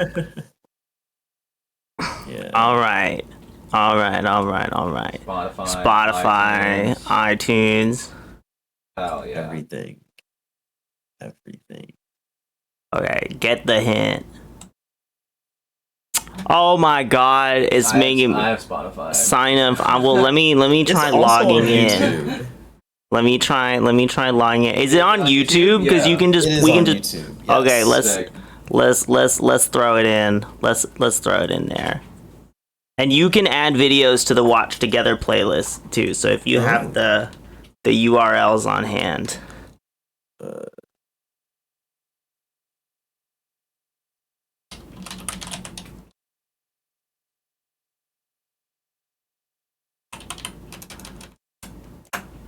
Oh fuck. Okay. I looked it up on the Watch Together and it gave me everything except my song. That's Oh, okay. Hold on. I got it. I found it. Oh my god. Hold on. Okay, we got Sweetwater ad. Hold on. All right. Yeah, no. What I do when I'm using this website is I go on YouTube and like copy the URL over and then just paste it into the box. That's me.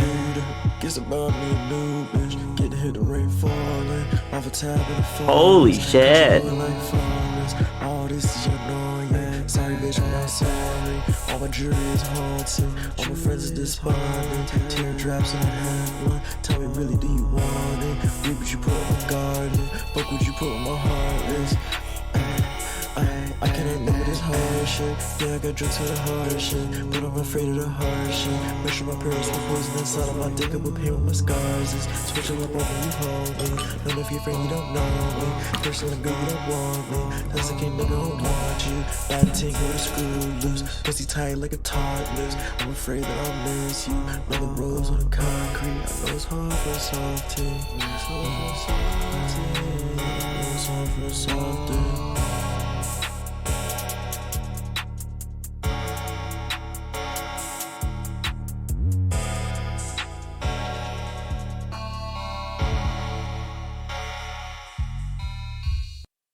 Those vocals sound super crisp. Holy shit.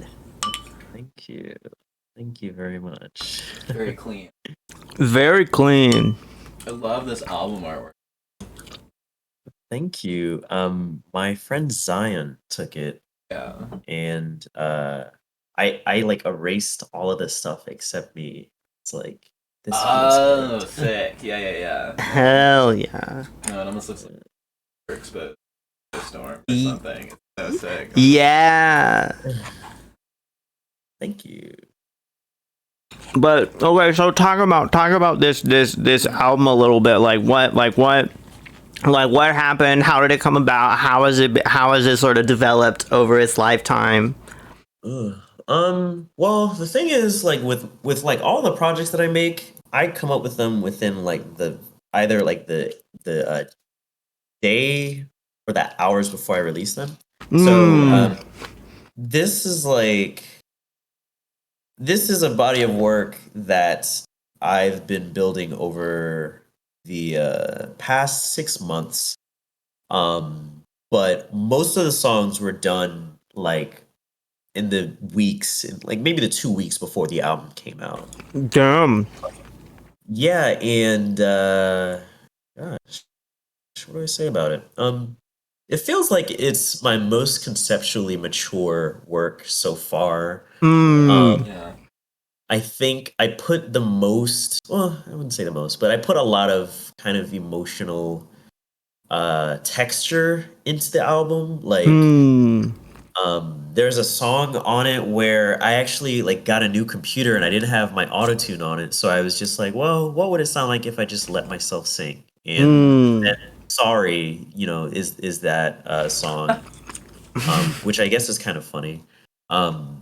But yeah, that like for Sorry, Joy, and Anything Goes, I think that's what I called it.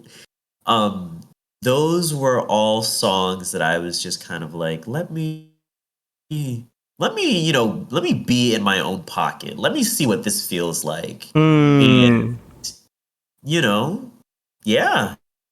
that's what came out. I was really interested in like neo soul, like SWV,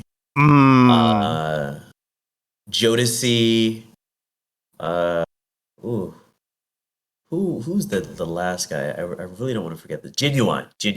Which is really funny. Oh, I'm sorry. I can't. It sounds like is somebody else talking on your end? Oh yeah, no. I mean, my girlfriend's here. I'm still. Oh my god. Okay, I'm so sorry. It's like very. I'm sorry. I thought you realized. Here I'm gonna listen to. Let's listen to Sorry. Oh, fun. Okay. Ooh.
Okay, so we have to play Joy after that. Like, they're like, yeah, they're siblings. All right. Okay.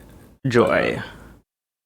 Oh my god. Oh my. I'm Dr. Oh my god, hold on, sorry. The computer decided to be incorrect at that moment. Incorrect.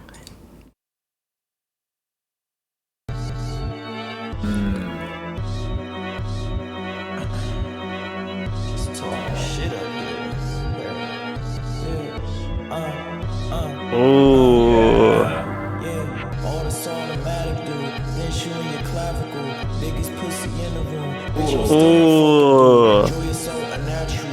You're already trying to pay for dick, so why you trying to haggle to? This building got the baddest view. This bitch my middle passage route. God bless the day he's my dick good. They please. Curse the fucking UK with blood from the Euphrates. And fish all the sunken loop in school from the Thames. Tell that old white bitch to die like a husband. Old man said, don't kill yourself. You look lovely. Well, maybe this wish lay adjacent to burning, displacing, defacing the state of this place where shit stays the same, man. Your kids might be wasted by police or waste, man. No dice to play with, but your life's the wager, or you're in danger. Fuck. What I'm talking about.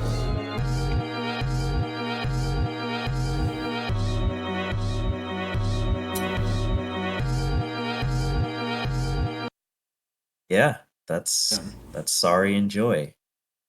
Hell yeah. No, I love how like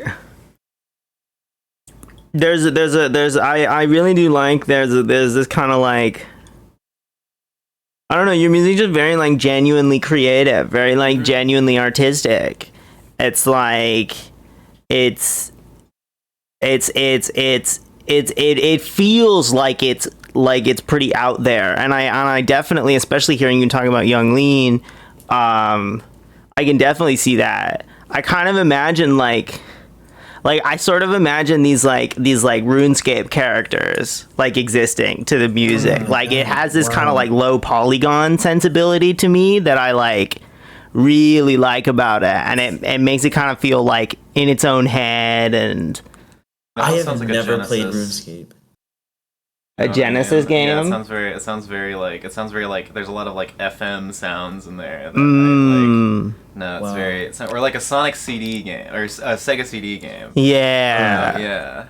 Yeah, with like that That weird is so like kind of interesting. compression on the audio. Yeah. Wow. I have no idea why that is. Like I everybody is always like, oh, you know, video game or like ethereal and like all this stuff. I'm just like, I don't know. Like this is just I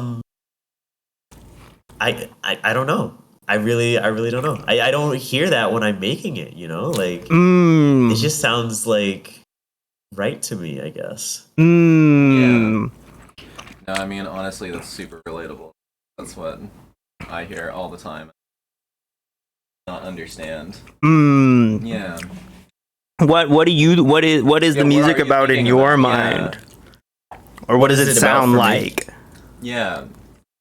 What does it sound like? Well, okay, for me, I feel like bittercamari as a project is like, I don't know.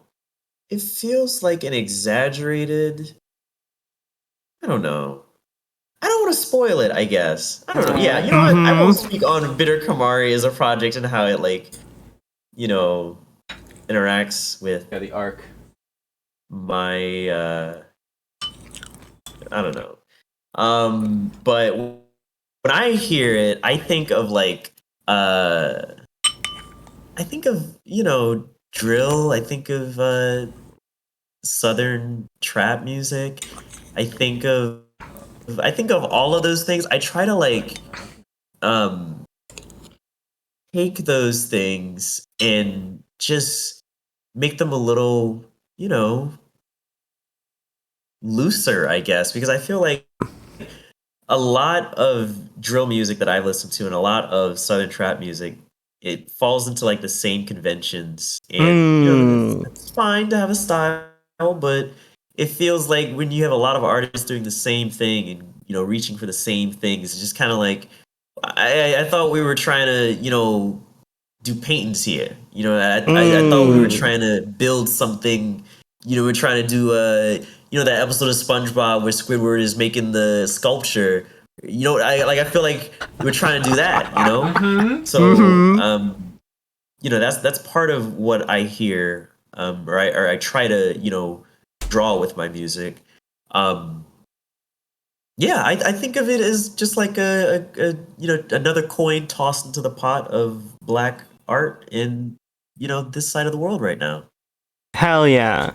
No, it kind of there's aspects of it which remind me a lot of like, or I feel like rather there's a certain extent to which like your music is kind of in the same universe as like The Race by TK in terms of the production sensibilities. Wow, that's very flattering. Wow. Yeah. No, I feel like lyrically and the way you deliver your lyrics, it's like very different, but there's a similar kind of like I guess, or rather I guess maybe I should say like I see the same thing in like that song as well, like this kind of like sort of lo-fi, like poly, like dreamy, like Sega Genesis, NES kind of thing, like just this very sort of like, a little bit more dissociated, and I can hear you with like the 808s and stuff too, or at least I feel like I can kind of see the southern kind of influence. How does drill play into it? Because I don't know anything about drill music. Drill. I think drill music, but specifically UK drill music, is the most interesting thing to happen rhythmically in hip hop in like the past, like I don't even maybe in the decades so far. I mean, granted, UK drill is older than that, and they have been like innovating in their rhythm and so on since at least like 2015, 2016. But I think we can thank Pop Smoke for introducing that to this decade by doing Meet the Woo, and like I feel like with American hip hop, it seems like there's not a lot of like flexibility in the how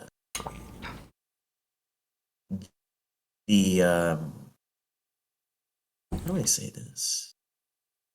I guess it's not so much that there isn't a lot of flexibility in the rhythm. It just feels like a lot of people are doing the same exact fucking thing. And it just keeps getting regurgitated, and people are not experimenting in ways that are like easily accessible and like cool.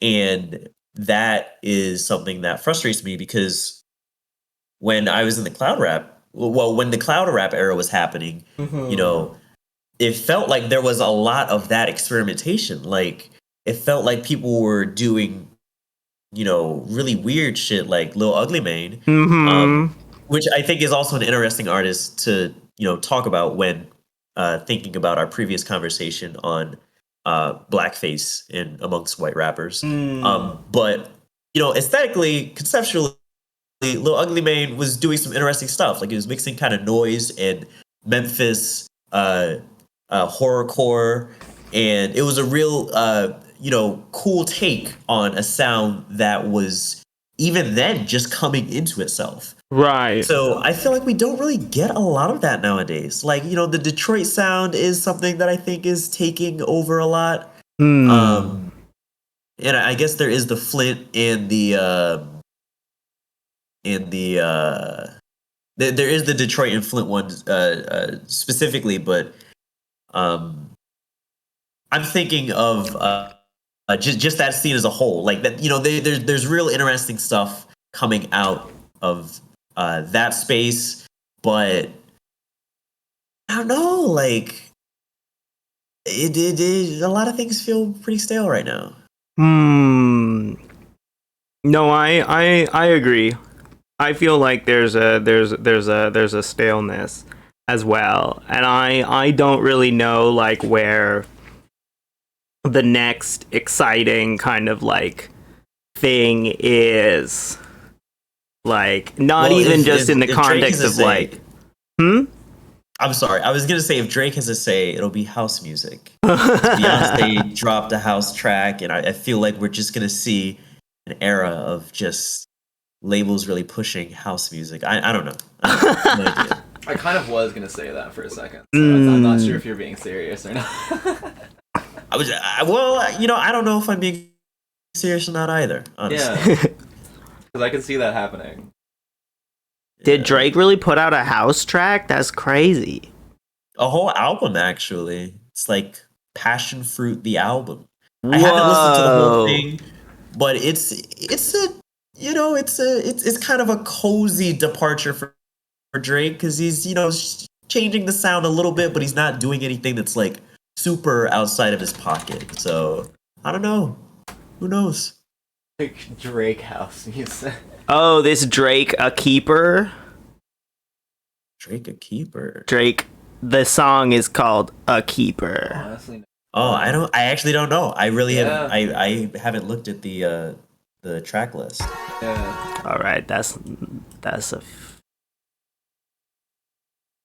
let's see this. Yeah. Talk about Tumblr. Talk about the influence that Tumblr has had on your music, your life. Tumblr was, oh god, I remember when I first got a Tumblr account, maybe like 2013 maybe. No, it might have been 2012. Something like I had a Glow blog. And I love that shit. Like I feel like Tumblr was a way to like capture imaginary spaces in like an aesthetically coordinated digital space. And there, you know, I don't really think there's anything like that now. Like the energy of old Tumblr, where you could just like find a fucking blog, that's dedicated to like, you know, abandoned buildings in Eastern Europe. Like it's just, I don't know, like it's cool to have stuff like that, because, you know, it's I don't know, the curation is just nice. And Young Lean and SBE, they were really, really good at that with Vaporwave when you know, because it really felt like the way the art looked, and you got to engage in the aesthetic in such a comprehensive way. Like there's you know, there's music, you know, it's a genre, but there's also like, you know, video and like certain color palettes and just like certain media, like Young Lean fucking referencing like Super Nintendo or Nintendo 64 games and shit. Like it really felt like by interacting with Tumblr and just like, you know, the digital culture of Vaporwave, you were connected to so many different experiences that felt like they were part of a collective experience. Like I don't know, it just felt like you were a part of something that was a little bit bigger than you. And the fun thing was that people were also contributing to it. So it's like, you know, you're a part of something that's bigger than you, but you're also helping to create that thing. I don't know. It was really cool. Yeah. No, yeah, because babe, you went on Tumblr a lot. I was on Tumblr a lot. 2013 is probably about the same time. That was the golden days. Honestly, yeah, I remember. I feel like I can relate to a lot of the things that you're talking about, and it's like it is interesting that you say like that, like, that like there really kind of isn't anything like that, because there really kind of isn't anything like that anymore, and I kind of do miss it, and I kind of. I don't know. I feel like Twitter is kind of the only place that kind of is like that, but I don't really like. I don't know. Yeah, I'd be interested on how you feel about Twitter if you have not already talked about it. Considering that you're I'm so new to it. Yeah, I just can't get into it. I don't know. It is in theory the same thing as Tumblr, but it's just so different. I don't know. I feel like the thing I like about Tumblr is that you can, there's like themes and shit, and like people like, I don't know, like you could, well, fuck, I'd have to think about this a little bit more. No, but Tumblr for sure. just feels special. Like, yeah, no, Tumblr was really important for me in a similar way. I think I know what you mean. Yeah. Yeah. God. What an era that was. I think Tumblr was really important, honestly, in this way. Like, unlike other social media sites, except for like maybe MySpace, like I feel like it was a big part of kind of, yeah, like you were saying before, like giving a sense of place to the internet. I feel like it was around that time when like websites kind of started to become they started to feel like real places, and I feel like yeah, no, I don't know. Yeah, it's a very deep topic to get into, I think. No, Namalis I just want one thing. Namalis in the chat said Tumblr was a cool way of putting a look to the music, like a way to create an aesthetic around music, personalization. I think that's very salient, very related. Yeah, and that's such a big part, I think, of like a lot of artists' approach to music now. Like, I mean, particularly in rap, like, you gotta have like, well, actually, I mean, I feel like the Tumblr era was a little bit different, but the influence can definitely be felt in how rappers handle themselves today, digitally and just like as a spectacle. Like with Tumblr back in the day, like, Young Lean had all these like these gifts and shit, as did the rest of SBE, and they're kind of off-putting and like difficult to, interface with. And rappers nowadays, I feel like there's a high there's this very large visual component that maybe the aesthetic weight has decreased a bit because it's not like the cloud rap era in the old lyrical lemonade era. I don't know. It just feels like the traces of Tumblr are still there, but it's a bit more standardized and like corporate now. Like, right. Yeah. No, I think I totally agree, and I feel like all of this conversation, all of this like stuff is making me think a lot about Lil B. I was thinking about Lil B too. Have you not talked about Lil B yet? No, we haven't. Because I kind of do it's not actually, no, there is. I feel like I do hear a lot of influences of potentially Lil B in your music, and I wonder if they're intentional or not, Very interesting. Yeah. Very interesting. Well, I feel like I especially thought about that too when you were talking about how, a lot of your music kind of comes together very quickly. A lot of your projects come together very quickly, and I kind of was like, how do you feel about Lil B? Because that really reminds me of I like artists that are really like, I like Lil B. I love Lil B. Yeah. I think like I saw him live once, and whoa, it was fucking nuts. Like he forgot his own lyrics on stage. Hell yes. But he was having a great time. Like it was wonderful. Yeah. And I don't know. I think his like energy and approach was really admirable, and is really admirable in a space that always seems to like try to confine what a rapper can be or what you can do with that platform. For sure. So I really like him in those respects. I think like I don't think I intentionally draw too much from his work. I think it's more like desperation that fuels my work, honestly. Which, I mean, maybe that's also it for Lil B. I don't know, but for me, it's definitely a sense of desperation and just like I need to make this work, Mm. or I don't know, Yeah, just kind of trying everything kind of deal. Yeah.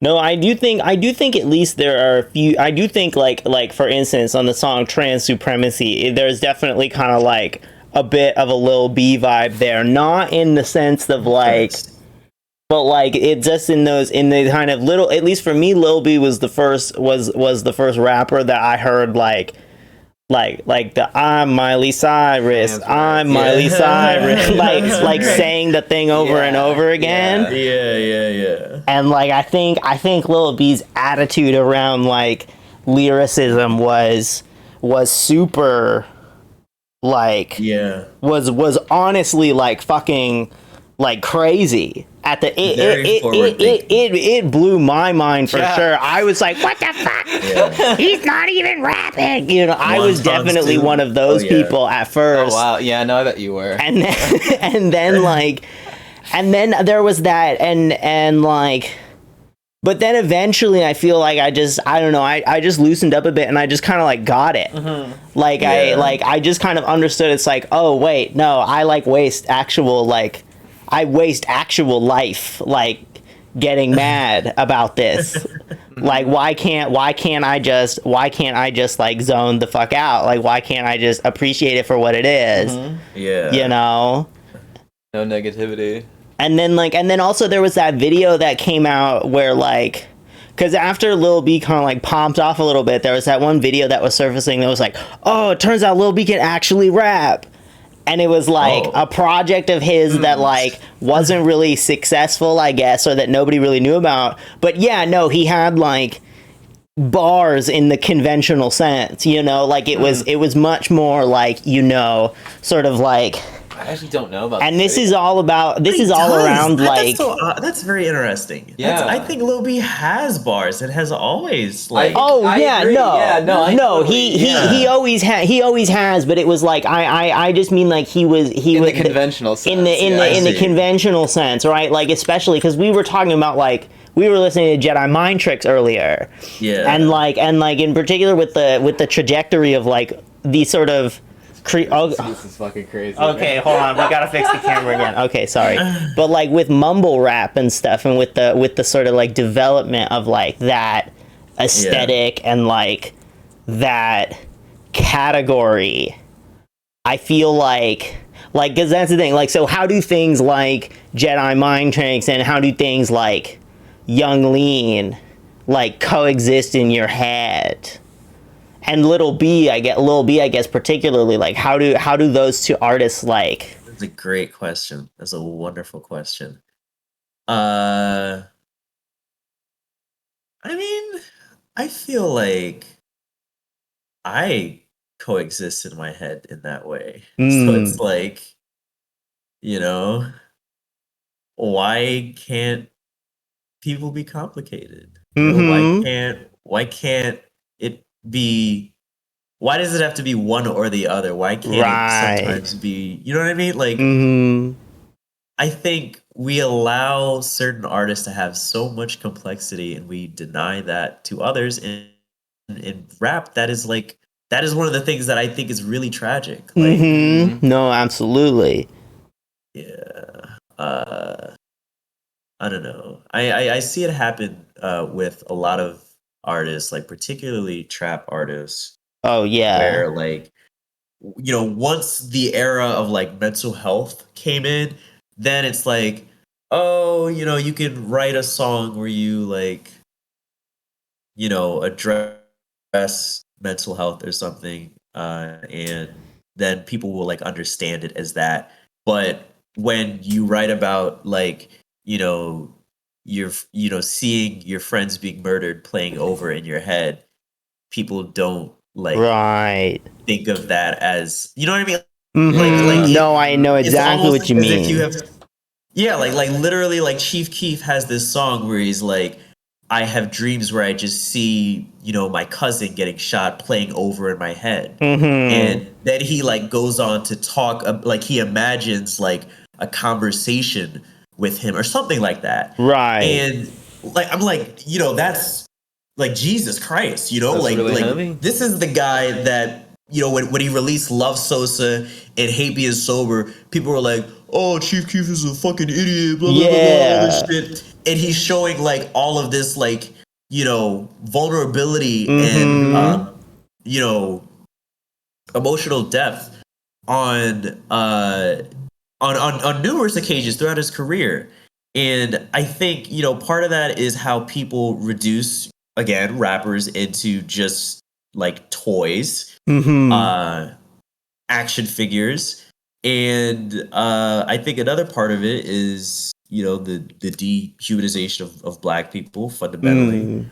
But yeah, that's that. I think musicians a lot of the time get the short stick.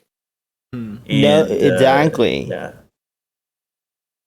Yeah. No, I very much, because that kind of reminds me of like a lot, especially the thing about like well, the thing about it's like, oh, you can be like, oh, this is a track about mental illness, and then people will be like, oh, yes, it's about mental illness. But if you like describe the experience of mental illness, people will be like, oh, that's just, you know, that's just violence, that's just crazy, that's Like, whatever. How many drugs did you do to, you know? Yeah, and like I think that kind of reminds me a lot of the conversation around Danny Brown, as like, and in particular, I kind of think it's something that sort of mirrors my. Because I definitely remember a time in my life where I was just like, oh, yeah, no, rap is dumb, Lil Wayne is stupid. Like, I absolutely remember, like, thinking those things. And it wasn't until I sort of realized that, like, yeah, that like, gangster rap, a lot of the sort of gangster rap, this stuff that I'd kind of written off as just being, like, detritus, was actually like very vocally about like the same sorts of like social justice issues and like all and like police brutality and like all of these things. I feel like it was back in like 2012 or something, because I was listening to like Ghetto Boys a lot and just kind of realizing that like, oh wait, this is like because there's the line like it's like something, there's something in the water. And, like, the Flint, Michigan thing had, like, just happened. And I was like, oh, my God. Like... Yeah. Like, yeah. Yeah, like, I mean, yeah. Yeah, that's... I mean, Kanye is... What's that one song on Black Skinhead? Yeah. Like, they'll say that I'm overreacting like the Black Kids in Chirac did. Like... Yeah, I don't even, I think a lot of, like, how do I say this? I've encountered that from people that, like, are, you know, ostensibly very left and, not in 2012. With regards to my own music, just because I use production that is like adjacent to trap, they'll be like, "Oh," or this person was like, "You know, I don't like your music because it, you know, it's just like trap music or whatever." Whoa. And I was like, yeah, and I was like, like what? Like, yeah, like what the fuck? Yeah. But then I guess they went back and listened to my music and was like, oh, I was wrong. Blah, blah, blah. But it's still like yikes. Yeah. Big yikes. Yeah. No, I can't imagine saying that. I mean, I can. That's what's really unfortunate is I absolutely can imagine someone being like, oh, yeah, no. I don't like this. And yeah, no, as my girlfriend just reminded me, I literally was just talking about how, like, I used to be one of those fucking people. Yeah. But it is, like, it is crazy, like, because it, no, there's a lot, it's like we were talking about in the beginning, there's a lot of misinformation out there. Specifically misinformation about, like, Black people, I think. There's a lot of like lies and propaganda. I mean, it's it's racism. I think racism. Yeah. Yeah. That is a function of this white supremacist state and the you know, I yeah. I mean, what can I say that hasn't been said by numerous Black scholars and Black people over the past 400 or so years? Yeah.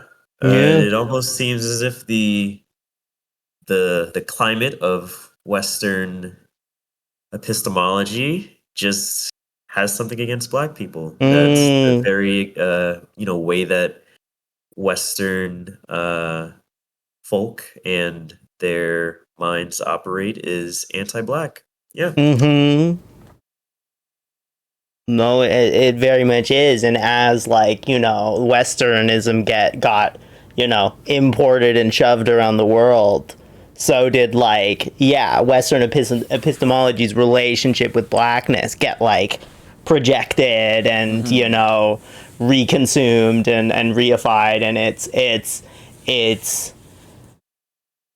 it's strange because in all around the world there is like white supremacy really is like a global thing. Yeah. It feels like in this now we have sort of like the global north versus the global south, and these kinds of like new, I don't know, it's just crazy because we've been talking about the internet a lot too, and the internet allows like the good to be multiplied, but it also it just absolutely allows racism and all this fuck shit, as we might say, to just perpetuate itself. And and then here we are in 2022, and people think that hip hop is just noise, and but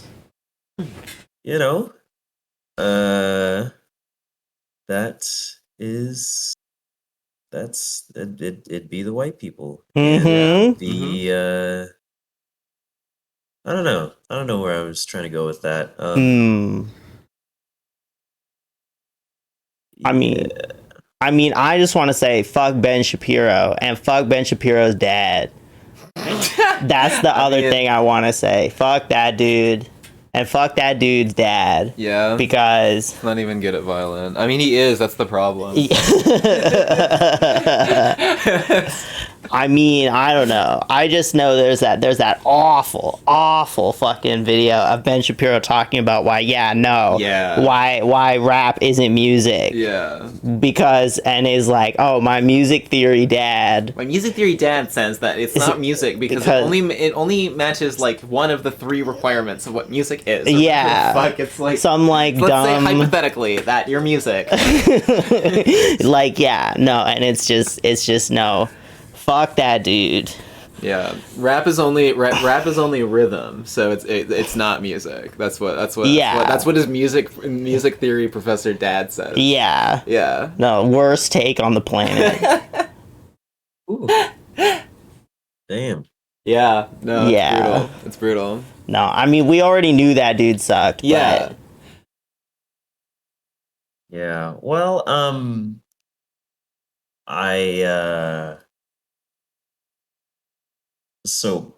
Pain of the Fool. Oh, fuck. No, plug it. Yeah. It's an album of not music. Yeah. I was gonna say It's... No, Pain of oh my fucking god. Jesus Christ. Oh my god. Yeah, relatable. Honestly. Yeah.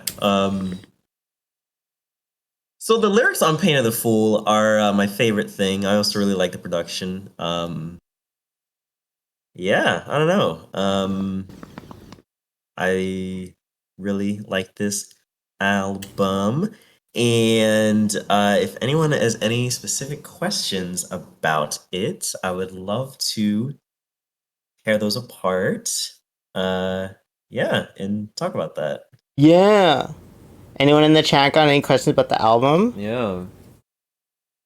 I have no questions about the album. Where can we buy it? Wonderful question. So if you go I would to give you money. bittercamari.com /shop, you'll see Pain of the Fool there. And I am probably going to drop a deluxe version of this album. And if you purchase it, you'll get an email and it'll just like update automatically to the deluxe version. Yeah. And I will possibly send you some, stuff in the future because I'm preparing to do some like exciting merch and accessory stuff. So who knows? Who knows what is in store for, all of us. Yeah. That's my piece on that. What? Say the URL again. bittercamari.com/shop. Uh-oh. Yeah. Shop. Okay. Alright. Hell yeah. Oh hell yes. Hell yeah. 10 tracks, 16-minute run time. Hell yeah. Hell yes. Are you thinking about doing a physical release of this at any point? If I have the money, yes, I would love to do a physical release. This would yeah, I would want to do like a whole, box type thing, like a poster, a lyric thing, like a lyric book. I forget what they call them when they put them in the sleeve. The little Liner paper that notes. they put in the. I want to have that thing. I don't know. I want to. I want to have a whole little set. Well, that that's you kind get. of that is kind of my thing. So we should chat sometime. Oh, Yeah. interesting. Okay, yeah. Let's do that. Namalas asked, "What's your favorite song from the album?" I think my favorite song is.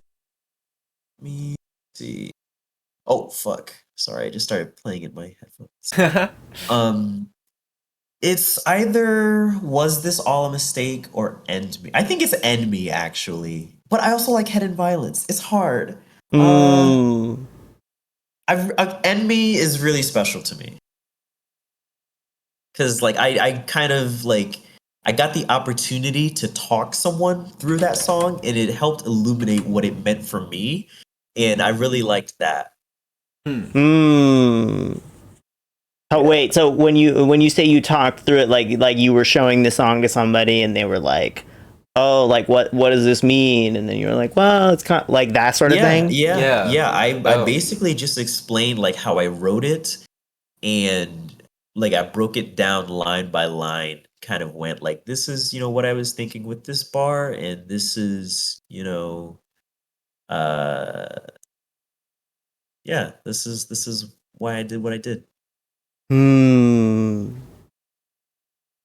Really nice to Very get fun song. opportunities. I feel like as an artist, nobody really, like you were saying, nobody really asks you about, nobody asks you to do, nobody gives you opportunities to go like line by line through your songs and stuff. That is literally like my favorite thing to do, like because I don't really like I don't explain the songs to myself when I write them. Like it's a very generative process. Like what does it mean? It means what I say it means when I have to come up with the response to that question. Yeah, no, for sure. It can change. Yeah, I really like the fact that it's something that is kind of spontaneous, because then it's like, well, I wonder what am I going to say the next time somebody asks me this? Am I going to say the same thing as I said the first time, or has it changed since then? I don't know. It's a nice process. Yeah. Oh, that's sick. Are there any? Do we want to go? Do we want to do a line by line right now? Uh, I would be down for that as a way to like uh wrap up maybe. Yeah, that'd be Yeah. kind of sick. I think. No, yeah. Yeah. Which song? Do you You want to pick. do me pick? Oh shit, Yeah. okay. Yeah. Let's do a classic. Let's do a classic genius line, like behind the Oh, local cinema God. behind the music. Yeah, no, local cinema behind the music. Okay. Okay. We'll do Was This All a Mistake? Okay.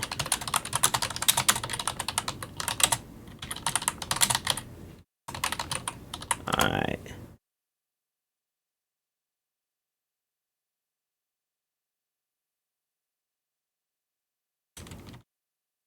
Lyrics.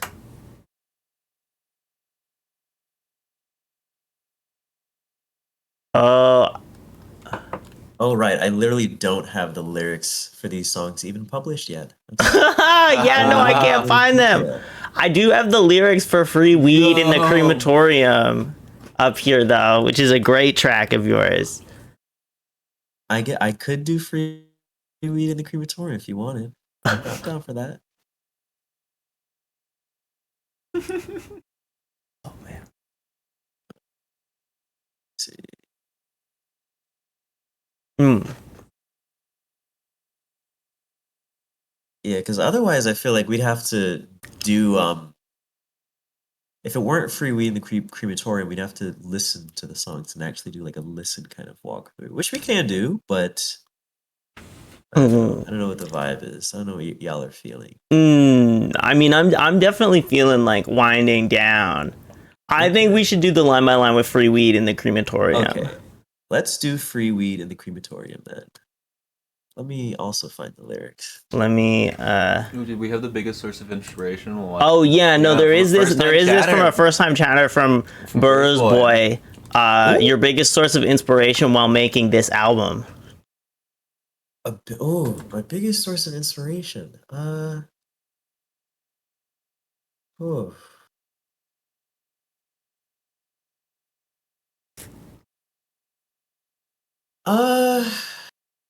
Biggest source of inspiration.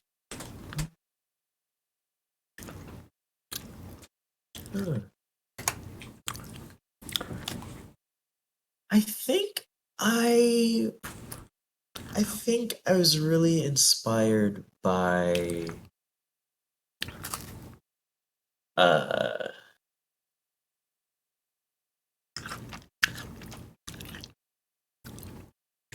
oh man, that's a fucking hard one. Damn. What was my biggest source of inspiration? What are some of the biggest sources of inspiration? I guess might be an easier question because I feel like Honestly, it's really relatable. I just kind of wanted to flex. Yeah, I know. Like, it was No. really just. I just wanted to be like, okay, I don't know any other. It was okay. I was kind of like, I want somebody else to do something like this. Like, I want to see somebody else in the city do this. Like, make this album. That's what that's kind of what the energy that inspired this album was. And part of that energy, it sustains me to this day. Yeah. So that's my biggest source of inspiration. Thank you for that question. Yeah. Okay, I sent you the lyrics to the Free Weed on Genius, the Free Weed in the Crematorium. Free Weed on Rap Genius. Oh my goodness! I got it on the screen so that people can see. Zoom in on it. Okay, here we go. Control plus. So, Free Weed in the Crematorium. The idea for the song name came from like, oh shit. Okay, so a friend of mine was actually going through a really tough time, and the phrase just kind of came to me, and I was like, you know, I didn't like say this to it's kind of like a letter to a friend, but it's not like actually to them, if that makes sense. Like it's kind of an abstract song about a friend. But yeah, Free Weed in the Crematorium is kind of like, oh, you know, if you die, there's all these great things, but not actually. It's like misleading. Like there's no weed in the crematorium. There's just pain and hollowness and sad. You know what I mean? Yeah. So the next line, white twink and that bitch blonde and dumb, was just kind of fun. I just thought it would kind of be a fun thing to say. And also kind of a funny image. Like I was kind of reminded of Leon Kennedy. I was thinking a lot about Leon Kennedy at this point in my life for some reason, and that was kind of what I was. No, thinking. relatable. I feel like, yeah. Yeah. Don't tell me your name. Tell me what is it you want. You know, when you're in a space where you're so drained of your own existence, it's hard to interact with other people. So I think in that space, it can feel like, you know, okay, what is it? If I'm meeting new people, if someone wants something from me, like just tell me what it is. Like I don't want to go through the roller coaster of being invested in one way and then going in a different direction, or you know whatever. Like just let me know what I have to do. So I just kind of wanted to conjure that feeling. And the next line, I think, like all sorts of stuff, is just kind of like, you know, I think in life we think about lots of things. Like sometimes we are thinking about food, sometimes we're thinking about water, sometimes we have to write a report for school or something, and you know, the mind wanders. I think like all sorts of stuff, literally. And then the next bar kind of, you know, counters that kind of that very lighthearted energy sort of, and is like, you know, yeah, I think all sorts of stuff and I like all sorts of things, but lately I don't want anything. That's not kush, that's the pain in my lungs. Like presumably from this bar, the person who is speaking is coughing. And you know, they're trying to explain to the person that's witnessing is like, that's not weed, that's pain that I'm coughing up. And it's kind of funny because it's like, well, you know, is it weed or is it not, you know, whatever. But the the coughing is from pain. So it's kind of like, you know, weed is this thing that you would think of like as you know, the smoke is like kind of, you know, dissociative, whatever. It's just a literal pain here. Yeah. I tried hard to give it all up, but I guess I ain't gave enough.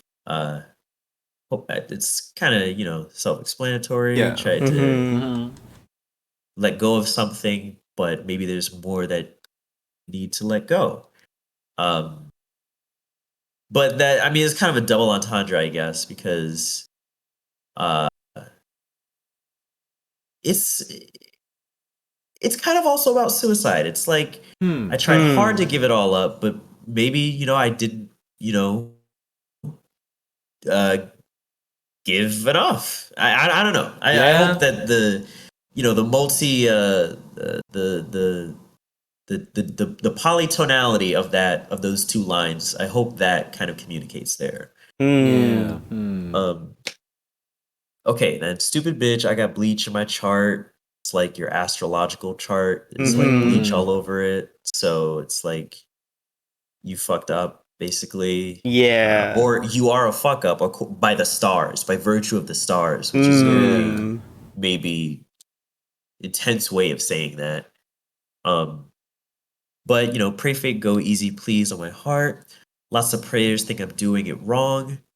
You know, if you feel like your prayers aren't going anywhere, then you might feel like you must be fucking something up, even doing that, which, is kind of maybe I think a harsh way to talk to oneself. Then it's followed up. Baby, could you tell me where I went wrong? It's like maybe, you're venting your feelings to a friend and, you can't rely on your own perspective of yourself. So you need somebody else to maybe take a look and, you know, like we spoke earlier, are these voices haters or am I the problem? And then from that same voice, I know my kush stinks. Sorry, it's not my fault.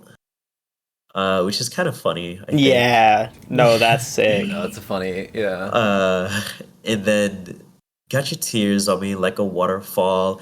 I think it's both like it's kind of like, okay, when someone else sees you in a despondent situation, it's like you have their tears on you as well, because it's like, or it can feel that way. Not necessarily that, that would be the case, but someone seeing you in a despondent situation, it's also about like having to deal with the way that can make you feel in that friendship. Silent Hill, lost my will in the fog. Great line. Yeah, really good. Take more. Yeah, I really like that line. Maybe I could be your light in the dark. Maybe you need some help and that's all. Maybe death ain't the choice that you want. Maybe what do you need? What do you want? I think that whole like section right there is just kind of like a reminder that we sometimes can't, tell our own stories because we would write the main character into a position that they can't write themselves out of. Right. So sometimes it is necessary for us to really think about what could be different in my immediate world or in my internal world. What if it were different would make me feel better? Like really breaking down whatever problem we might have into something that we can, look at in front of us, if possible. But yeah, it's really just trying to instill this sense of hope that like you don't know how this story ought to end. You don't know what ought to become of you, because that's in we're in this this fucking world, and we're not in this world by our choice. So I don't know. I don't fucking know. I don't have a good a totally well fleshed out justification as to why we shouldn't write our own stories, but I think that we're just not God. We're just not fucking So yeah, and that's really what I was thinking for that song. And it's a crowd favorite. Everybody loves it, and I don't know. I never really got why, but I guess now that maybe I'm walking through it, I can see why it might be relatable to. Yeah, it feels very relatable. I feel Yeah. No, this is the one. Free Weed in the Crematorium is the one that's definitely like kind of in my head in the wee hours of the night. Yeah. Because it starts off with just this absolutely like insane like scene, like free weed in the crematorium, and it's just like there's just like such a like crazy image in my head of like I don't know, just like all this it's just like, oh, like why, like what does that mean? Like why is there like what is happening? And then it's like, and then it kind of just like, yeah, you sort of like are like thinking about it, about what that means. You're kind of a little loose, maybe because it sounds a little silly, and then it like ends with this like, yeah, no, baby, what do you need? What do you want? And it just like, it kind of primes you for introspection. I feel like in a way, it like disarms you a little bit. Yeah. And then this thing that like appears silly on the surface actually becomes like a bit of a deeper experience than like you thought it was gonna be. And then it's like a bit of a koan. Yeah, it's a bit of a koan. Oh, but I love this track.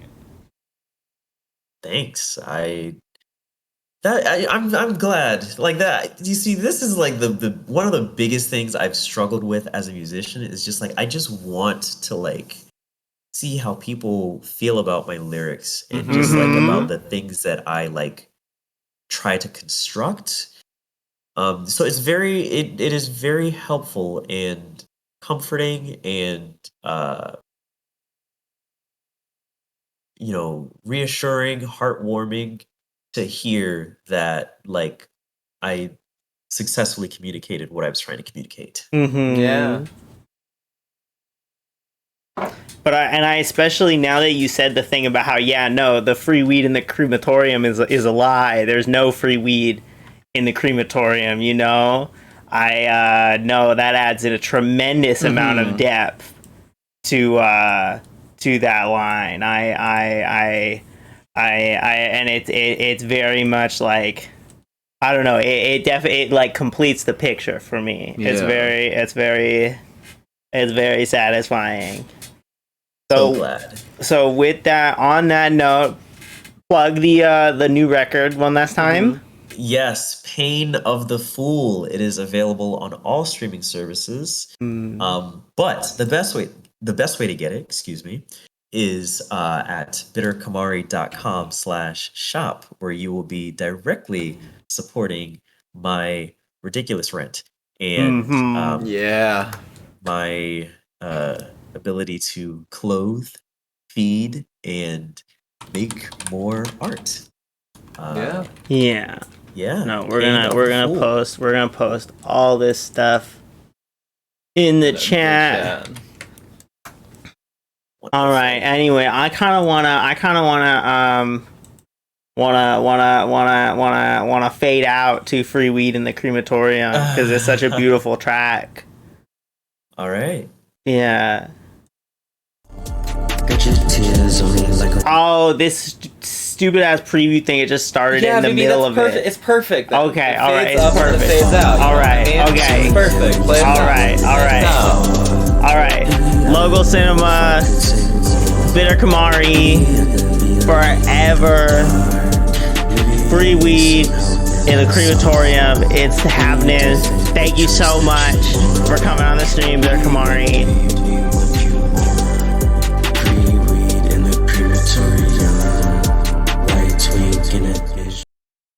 To listen to the full song and 50 million others, tap Play Full Song now to start your 3-month free trial of Apple Music.